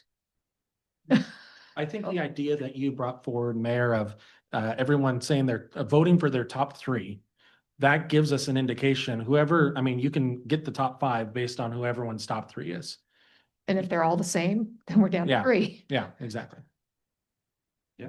So I may say, you know, A, B, and C, and Councilmember Ball may say C, D, and F, and then we'll know who has the most amount of votes to go on to be the top 5 or top. Yeah, go ahead. So I heard earlier 5 was a number from over there that you guys were interested in, and I was feeling like 5 was a number 2, but I just want to point out that if there's 6 of us and we all get to nominate one person, like, No, well, I think we were talking, my suggestion was maybe everybody put their top 3. yes, I'm saying Yeah. something different. Okay, sorry. Like if you don't get nominated, then you're not. You're not. Yeah, then you're Yeah. not. You're not. And that's how it's worked in the past. as Yeah, well. yeah. I mean, like that's the winnowing down process Yeah. is you don't get nominated. Right. Okay. Who was first here? Councilmember Ladies Kennedy. first. Oh, okay. Go ahead. Well, so we never did decide how long they should speak. Janet asked that question, so I think 10 minutes is adequate. And that would include their intro Yeah. and closing. Yeah. Okay, so we've had about 7 minutes to Yeah. ask questions. Yeah, Yeah. I agree. And we, and always, and so that's why it's important. I mean, so yeah, so there's 6 of you guys, so we have 6 questions. That'd be a really quick answer. Shorter the better. Yeah, so no intro. So how about this? In the past, we've done intro. So how about no intro, right into questions? We have the 6 questions. And then I was about to say limit the time on each question, but that would be up to, I think it's important. We just remind each candidate that you've got this many, you've got 8 minutes to answer however many questions you can get through up to a certain amount. And that After a way we could 2-minute see. intro. No, well, I said, well, maybe skip the intro and leave, because I think it's important to have the candidates have that summary time at the end. Okay. Yeah. Go ahead, Councilmember Kurtz. So I'm with Councilmember Kennedy on this one, that we're interviewing them to be a council member Yeah. for the city of Liberty Lake. Yeah. And I feel like we're focused on efficiency, which is good. But I think we also want to give the candidates enough time to have a decent interview. I mean, I don't know what job you've been through where you got a 10-minute interview and got hired for a couple years. Yeah. So I'm good with 15 minutes. And I know that's a long night for everybody. But not everybody will use it. And not We everybody know will that. use it. Some people will be quick. But I don't want to lose the purpose of the process, which is to select a good candidate. And I think they deserve to have some time. They go fast, they go fast. Yeah. Councilmember Kennedy. Yeah, good point. I feel the same way. I think what's important to realize is that we start at 6. If we do an extension, we can go to 10. So we have 4 hours. If we allow a half-hour budget and we can hold to that at 6:30, that gives us 3.5 hours to be able to do the interviews. I think it's very important that we don't, me personally, I don't want to take any time away from the candidate's time to be able to speak. Yep. And we have to keep in mind that the council is going to get up from our chairs. We're going to go in here and we're going to discuss this also. And that has to have sufficient time to do that, because that's when things happen. Yep. When we go in that room, that's when things happen, because comments are made there, they're not going to be made here. And that has a big outcome on what the decision is.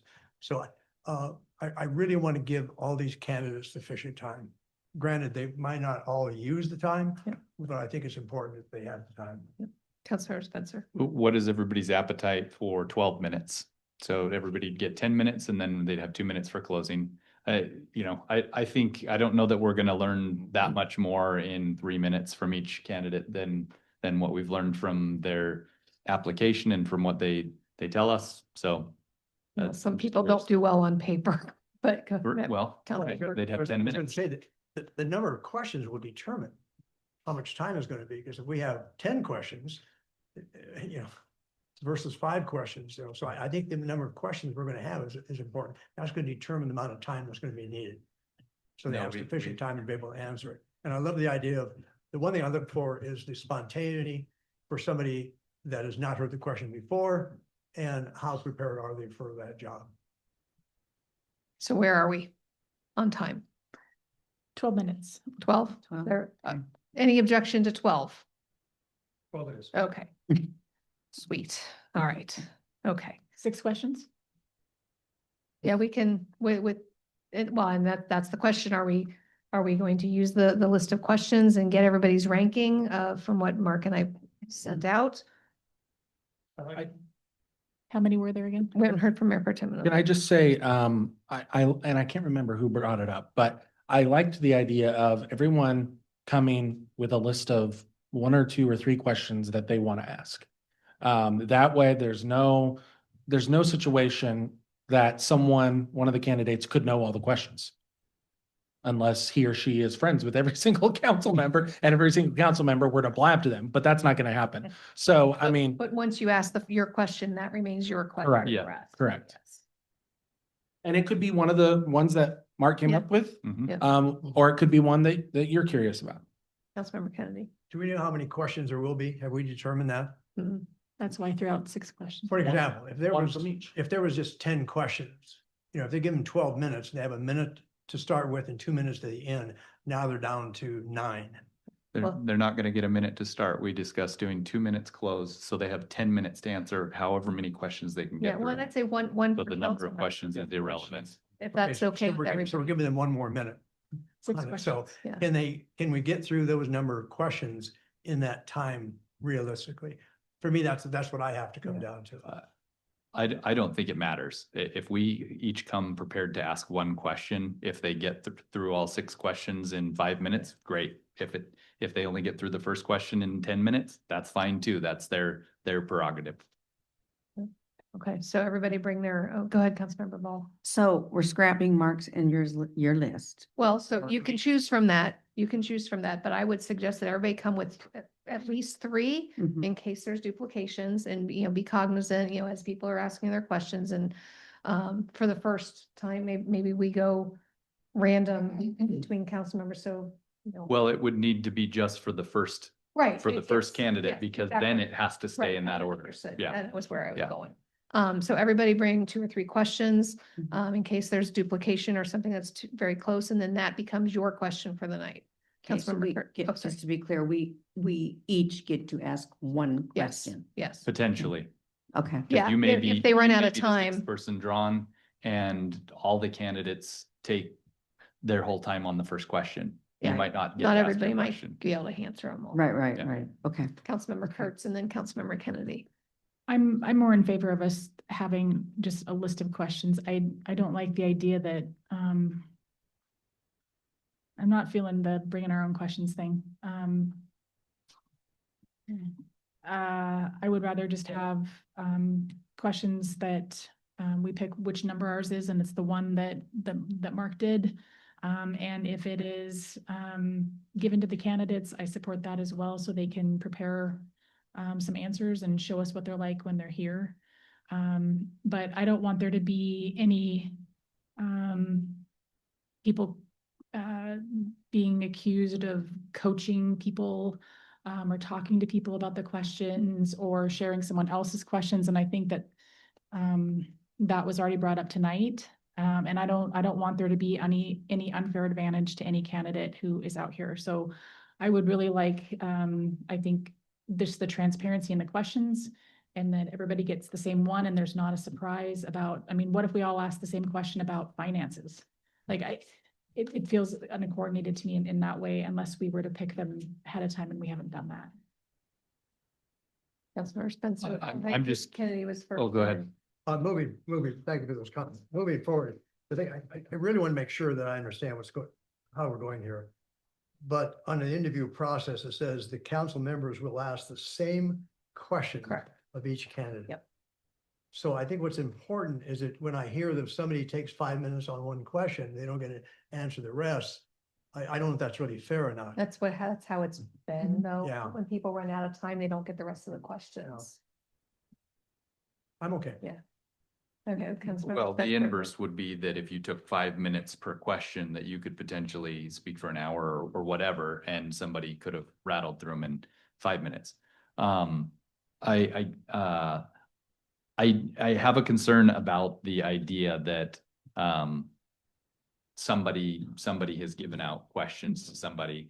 I don't like the idea of just throwing them out there to everybody so they can all equally prepare. I like the idea of somebody having to kind of, think on their feet.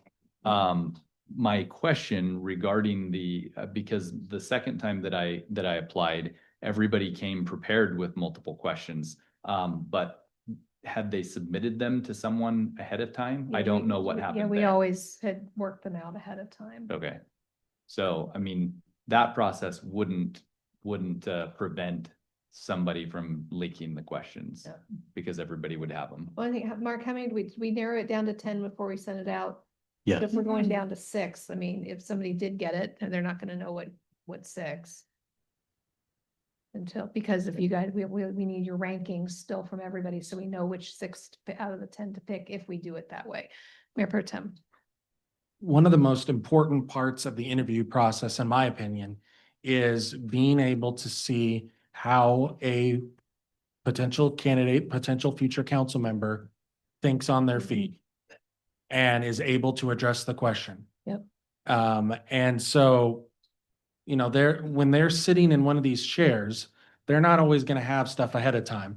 They're going to have to think about the issue and then make a comment about it. So I am opposed to just giving everyone the questions ahead of time, if for no other reason than I don't want someone to show up and just give a speech. I want to hear them talk about an issue.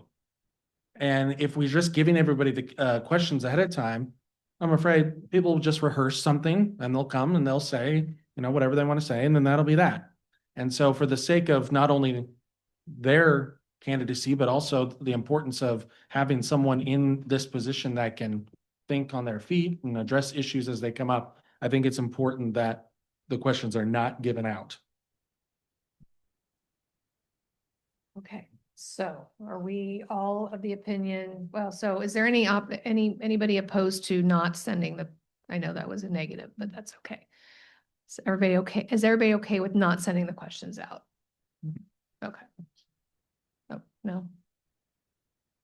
It's consensus and everybody Okay, else is yeah, ready. okay, so we'll not send the questions. Where are we on, are we going to use 6 questions out of the 10 that Mark and I came up with and sent to everybody to rank? Or are we having everybody bring their own? We don't have a decision, I don't think, one way or the other on this. I would, sorry. Go ahead, Councilmember Ball. Well, he gave us 10 questions. Yeah, so but we want, to rank and then. why not each of us ask one of the 6? that are Well, so that's chosen? what we need to figure out, because there's 10 Mhm. and we need to narrow it down to 6. So we Right. need everybody to rank them most important to least Right. important, so we can figure out what those 6 are. And then Right. we will give them to each of you. Yeah, that's Yeah. what I'm saying. Yeah. But then if we have time, we can ask a question important to us, another question. No. No, No. No. Okay. All right. I think Mayor Pro Tem. and then I think Councilmember the good thing about everyone coming with a couple of questions is if Councilmember Kennedy or Councilmember Dunn asks a financial question, let's say in the first round, I'm not going to ask another financial question. I'm going to pick one of my other questions that I came prepared with. So I don't necessarily think, I'm not saying I don't like any of those questions. And if somebody wants to use the questions that Mark came up with and those are one of their 3 questions, great. But I also think there is some, we all bring different perspectives. And so I think there's some value in being able to have all of us kind of go back and come up with a list of questions. We'd have to ask the same one of all the candidates, obviously, but a list of questions that you'd like to know about that particular candidate.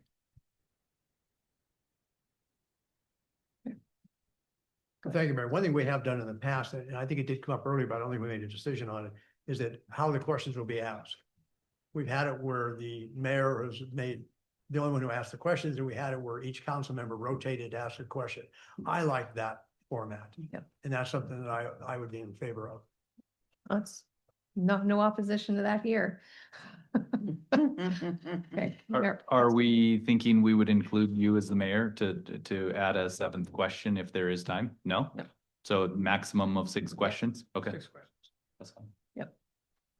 Okay, so what I'm hearing is everybody come with their own question or one from the list. I would again pick 2 or 3 in case there's duplication on topic. That work, Councilmember Kurtz? And then we're not sharing them with anybody? No.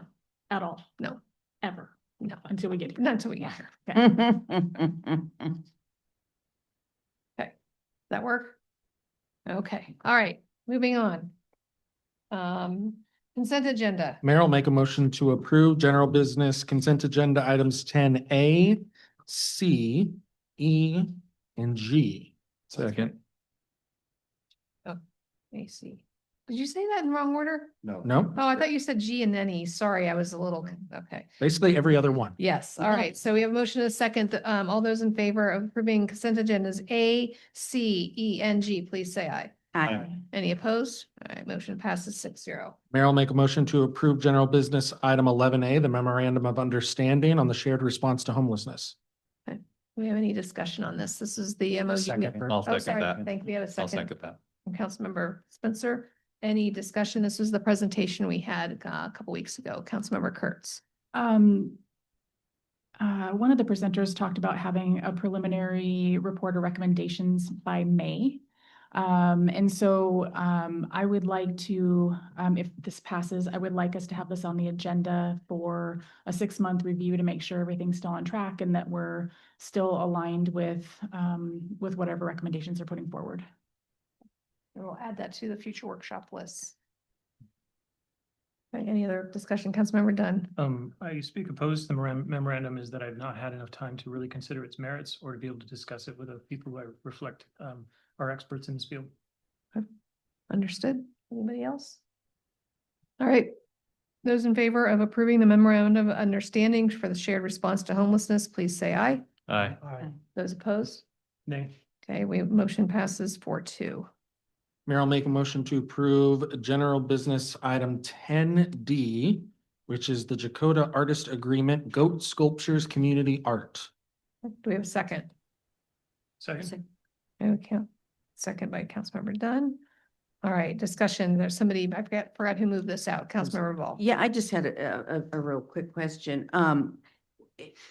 It's, we're paying, it's not to exceed $30,000, but in here it mentions a $1,500 stipend.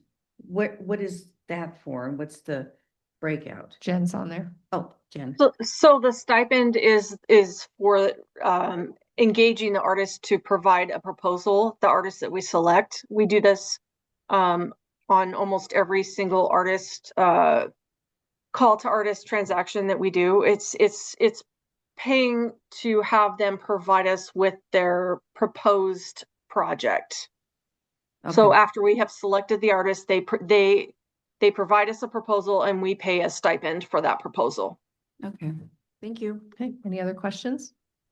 All right, not hearing any. Those in favor of approving the Jagoda Artist Agreement not to exceed $30,000, please say aye. Aye. Any opposed? Not hearing any. Motion passes 6-0.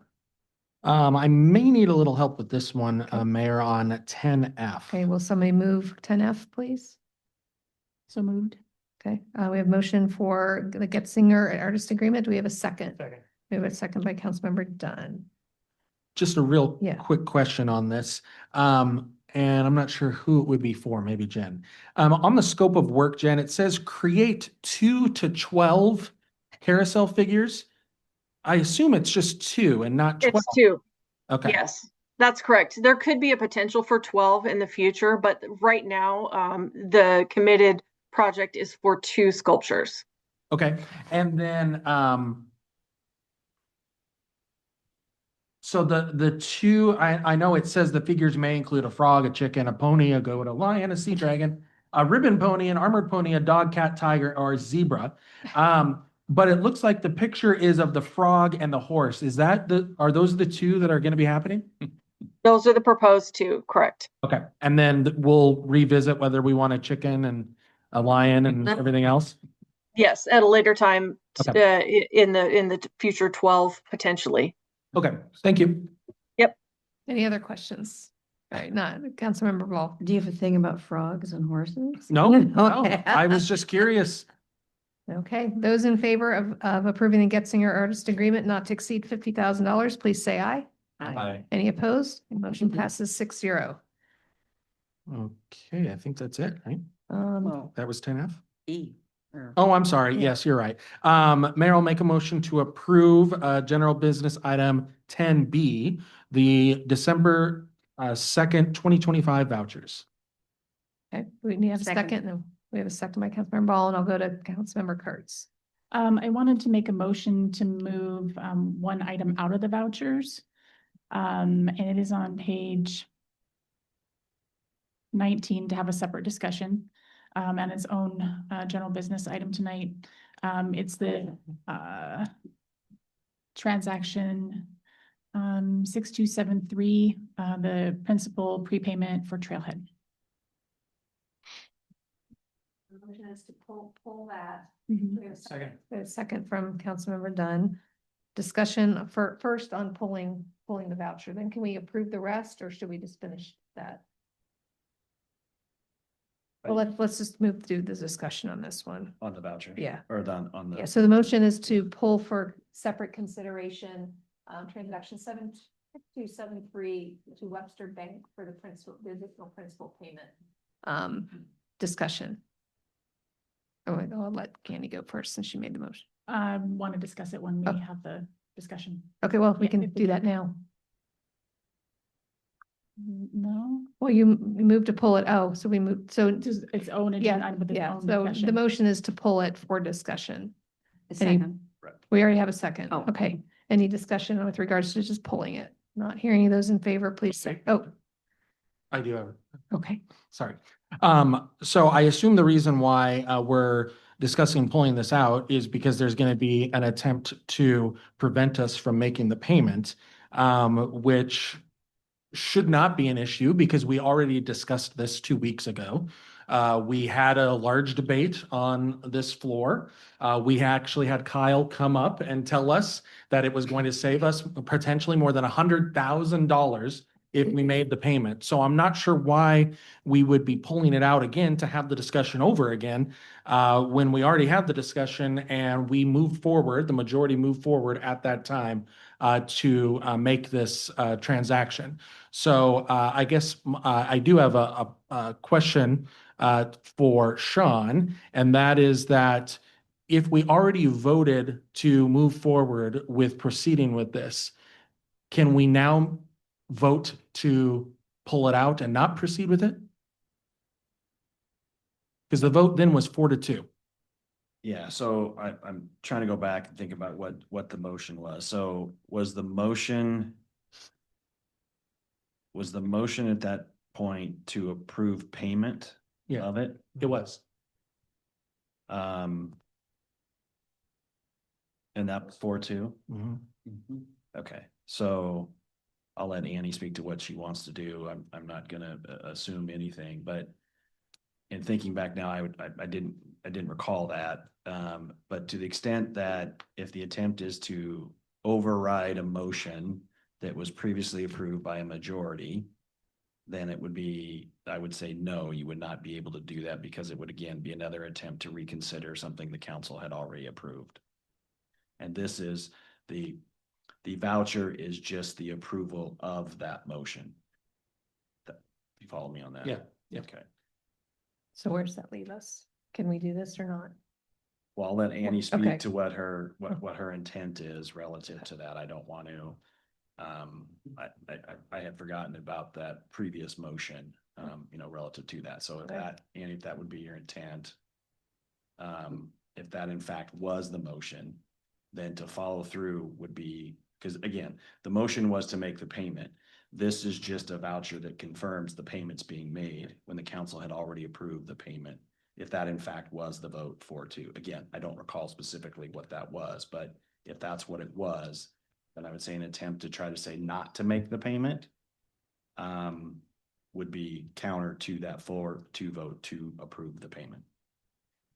So how do we get the information about the previous motion? It would be something probably I would assume that Rochelle could look to see what, it may be, I don't know, was it the last meeting or the meeting before? I think it was two meetings ago. So maybe the last meeting had in the minutes from the last meeting, which would have been approved. Yeah. Show what that was. So I'm still working on those, so I don't have those in front of me. I have a question, Sean. Is in fact the council's ability to approve a payment through the vouchers? And that's the only way that the council can approve payments specifically? Yeah, the payment's gonna work through the vouchers. So correct. how could we have Correct. voted in a previous meeting without a voucher? I think, well, yes, I understand that. My point is if this is an attempt to circumvent a prior motion that was approved by a majority, the vouchers are the payment of what has been approved for payment, right? So it is an essentially if you're trying to circumvent what has already been done, that would have to be done by a motion for reconsideration. And so what I'm saying is if that was the vote with regard to making a payment, then it would be a motion for reconsideration. Doing it through a voucher would be attempt to do a motion for reconsideration of a prior motion. That's what I'm saying. Yeah, I'm just curious how a budget discussion could result in an approved payment. The budget discussion by nature is only about the ability for the city to spend, not to spend in fact.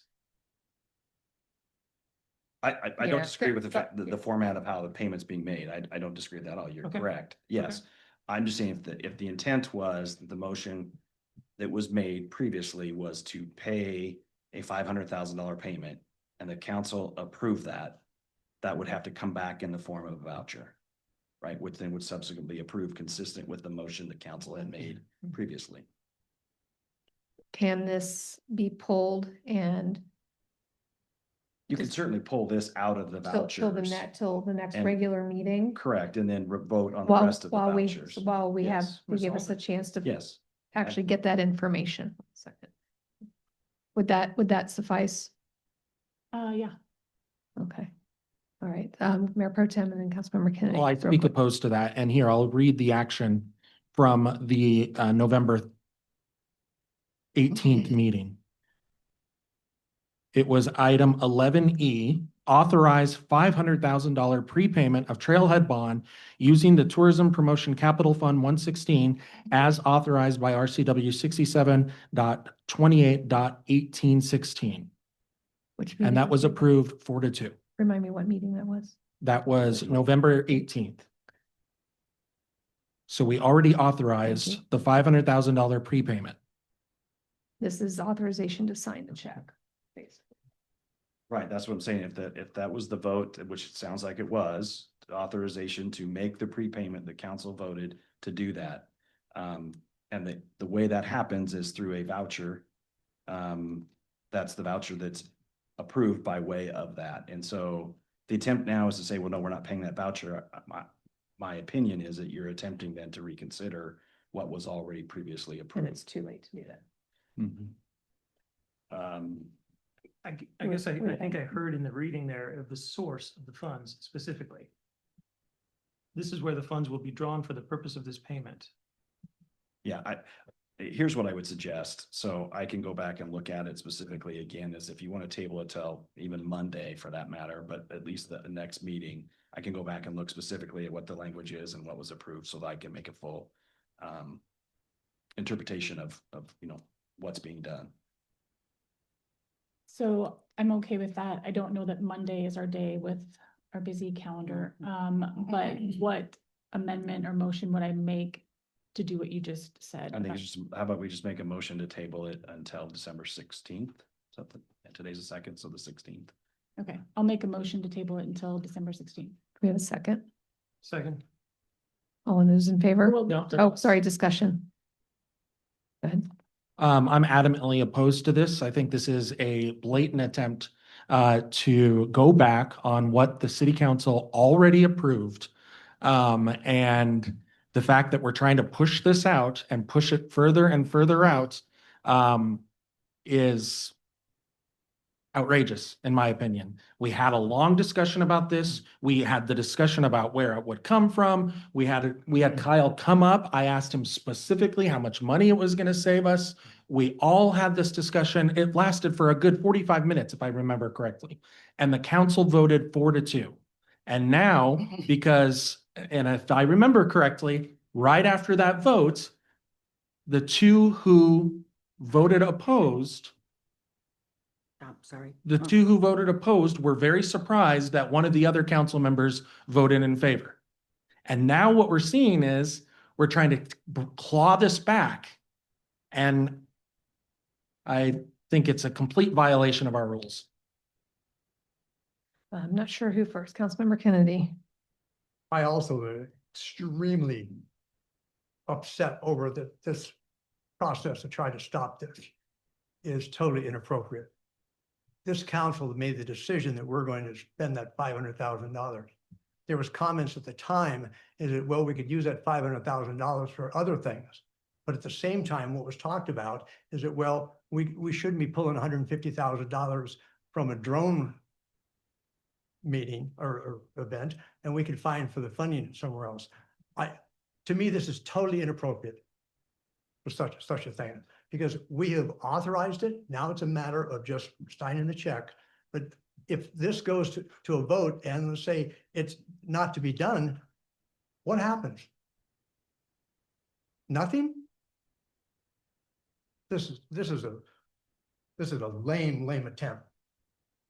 Yeah, can we have before we go on, can we have another extension? Motion to extend to 9:45. Second, anybody? Second. And all those in favor? Any opposed? All right, we're extended to 9:45. All right, who was somebody else said? Councilmember Thank Spencer. you. I've already said it multiple times this meeting and in other meetings. We already agreed to pay $1 million toward the trailhead loan.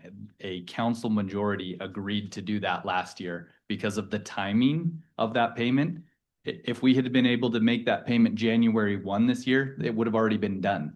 The fact that that money's still sitting there and it's in a different account, and now we're only going to pay half. I just think it's a bad look to the voters. The citizens were told by many members on this council that we were going to make an accelerated payment towards the trailhead bond. So, I mean, if it's within the possibility of moving forward and we don't make that payment, yeah, you're the one that has to tell that to the citizens and the voters that you decided not to do that when you had the opportunity. Not only that. Make it personal, everybody. I'm not talking to anybody specifically, but not only that, but you had a chance to put $1 million towards that bond and save taxpayer dollars, and you chose to only do half. And instead of doing that, you did none. We have zero plan currently to make an accelerated payment on the trailhead bond loan, and that's just a fact. Okay, so we're at Councilmember Kurtz. So my intent in bringing it forward was to have another talk about it, given again what we talked about in the budget tonight. So there's been all sorts of energy and all sorts of accusations without me saying a word about why I wanted to do it. So if everybody could take a minute.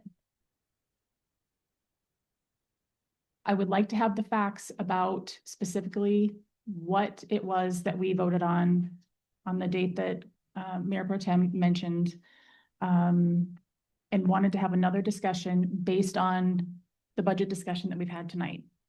I don't need to be shamed for asking a question. Thank you. Thank you. All right. Don't we have the exact wording from the minutes? We do. I read it. Can we? It's not the minutes. It was the agenda. Oh, okay. So we don't have the minutes yet. No. Okay. Okay. No. So the motion on the table is to table to table a discussion on this item to the next regular meeting on the 16th. Yes. If there's no more discussion, those in favor, please say aye and keep your hands up so I can check. Okay, those opposed? All right, motion fails.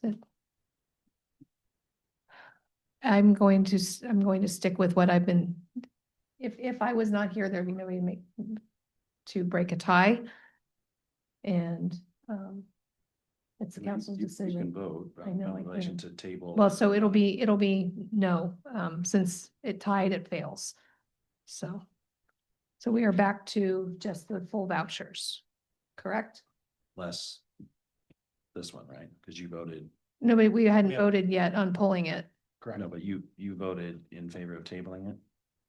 No, No. No. Oh, that okay. was Yeah. was Okay. this one. It just, that It failed. motion to table just Okay. failed. So we're back So- to pulling it for discussion all right. tonight, I guess is still, That would be the original motion is still out there to discuss tonight.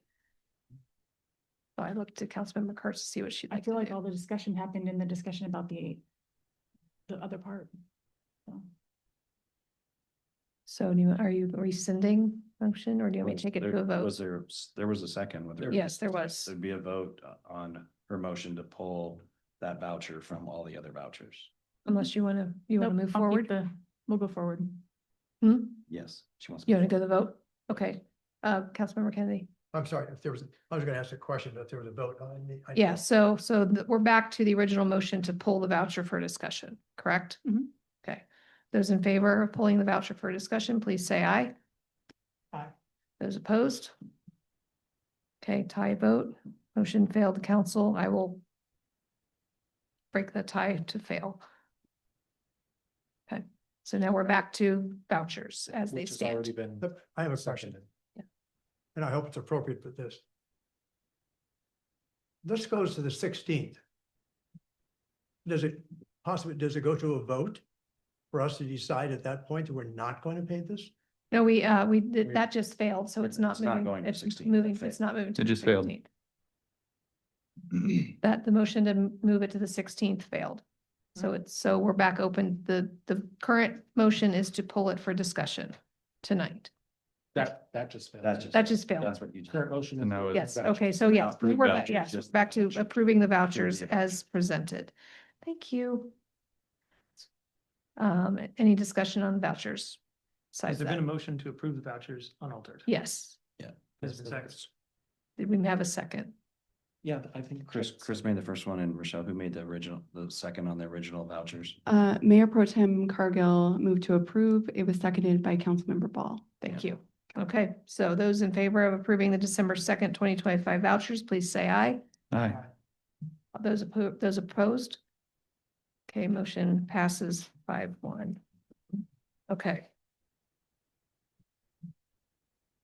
Where are we? We're done with all of our actions. All right, council comments, anybody? Okay, public hearings, appeals. We have a fee schedule for providing public records. Kyle, you're back. This is the other thing on your desks.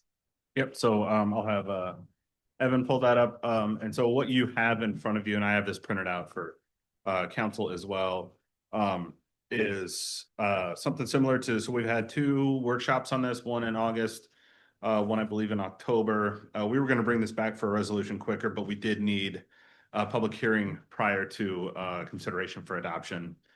So while we went through that advertisement process, we had to let this set for a bit. And so what you see here is the consensus that we left the second workshop with in regards to providing partial cost recovery mechanism for providing electronic public records. And so with that, this is a very standard called local and statewide policy that charges 10 cents a page for scanned records, 5 cents per 4 files for electronic transmittals, 10 cents a gigabyte for large electronic transmittals. Digital storage devices will be billed at actual cost, and then body worn camera will be billed at 76 minutes of redacted video provided. And so we'll bring this back for contemplation in a resolution on December 16th, pending any public feedback tonight. All right, good. Just one real quick question, Kyle. For the sake of the public who's watching this, what happens to this money once the city collects it? It gets receipted into the general fund. Thank you. Basically to help cover our staff costs. Correct. Do it. Councilmember Spencer. Thank you. Is there an average of the number of minutes on the body worn camera that usually gets requested or? I will potentially There's a refer to map. DC, but the range is just so incredibly wide. I think it could be as short as like 2 minutes and as long as like 4 hours. So DC's behind you. A quick answer for that is it's hard to determine. Yeah, Yeah, okay. we could have one call that has 3 different officers with 4 different hours of video on Oh, each wow. one of those. So if they're asking for that specific case, it could potentially be up to 12 hours of video, depending on what it is. Okay, thanks. Okay, any other questions on this one? Not hearing any. I will open the public hearing at 9:34 PM. So if there's any public comment on this item, the fee schedule for providing public records, if there's anybody in chambers, you can come up to the podium. If there's anybody online on this specific topic only, Please send a note to our meeting host in the chat feature. If not, I'm not seeing any movement here in chambers. I'm gonna hold out for a little bit. Not hearing anybody online. Can I close it at the same time? I can't. Okay, so we'll go. Oh, it just switched over. We can close the public hearing at 9:35. Okay, thank you. All right, and then next we have resolution 225-281. Rochelle. Thank you, Mayor. Resolution 25-281, a resolution of the City of Liberty Lake, Washington, adopting 2026 legislative priorities. Do we have a motion? Mayor, I'll make a motion to move resolution 25-281. Do we have a second? Second. We have a motion and a second. Any discussion? Councilmember Ball? Yeah, I would like to address number 4 under public safety and well-being. I think instead of e-bikes and e-scooters, we should use the term micro-mobility, which covers all of these little critters that people are riding. That was the term that the chief used, because, you know, this is just saying what e-bikes and e-scooters, but there's those little motorcycles. And I mean, there were so many in that presentation. You remember that? So I think it should say definitions of micro mobility vehicles or something like that. Do you see where I'm at, Mayor? What page are you on in the agenda? In the agenda packet, I'm on 108, and it's number 4 under public safety and well-being. Support synchronizing existing statutes with standardized definitions of, I would like to see micro mobility vehicles or whatever, zooms. I don't care how you put it. Chief or deputy chief, any thoughts on that? I have a thought. Go ahead, Mark. There is no standard definition of micro mobility. Well, that was the term chief used. Right, to be an umbrella term to encompass a lot of things. Mhm. What we're proposing here is to define the things in a consistent way. If we try to expand that to everything under the umbrella, it won't happen. It makes the priority more specific, which gives it a better shot. Well, just as an example, the other night, 2 kids went flying by me right after the tree lighting, and I had my 2 little grandsons, and they were on, not these, I don't know what they were on, but they were going really, really, really fast. Right, so what this priority currently says is because the preponderance of the problem that our municipality and others is facing is enforcing its codes with respect to e-bikes and e-scooters. It doesn't mean that other things aren't an issue, but with respect to the definitions, it's the e-bikes and e-scooters that's causing the need for the definitions throughout the statute to be synchronized. Well, I'm not happy with that, but okay. And then also number 5, I just want to, and this might be a question for you, opposing wait a minute, number 5.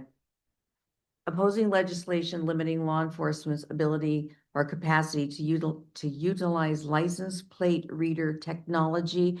Is it, and it's clear, correct, in Washington state law that you cannot be using these to go after immigrants, correct? The city of Liberty Lake does not enforce federal immigration law. The city of Liberty Lake enforces state and local law. And so if the feds came in to request something, we would evaluate that request based on its merits. It doesn't mean that we would automatically fulfill it or not fulfill it. But that happens routinely. We had an investigation not too long ago where we have investigation requests pretty regularly from federal agencies. And so we evaluate those on a case-by-case basis. This only addresses legislation limiting local law enforcement's ability to use license plate reader technology. It doesn't change the way that we interact with federal agencies. All right. Okay, any other questions before we move to a vote on the resolution?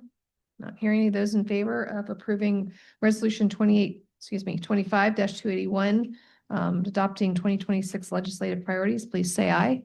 Aye. Any opposed? Nay. Motion passes 5-1. Okay, ordinance.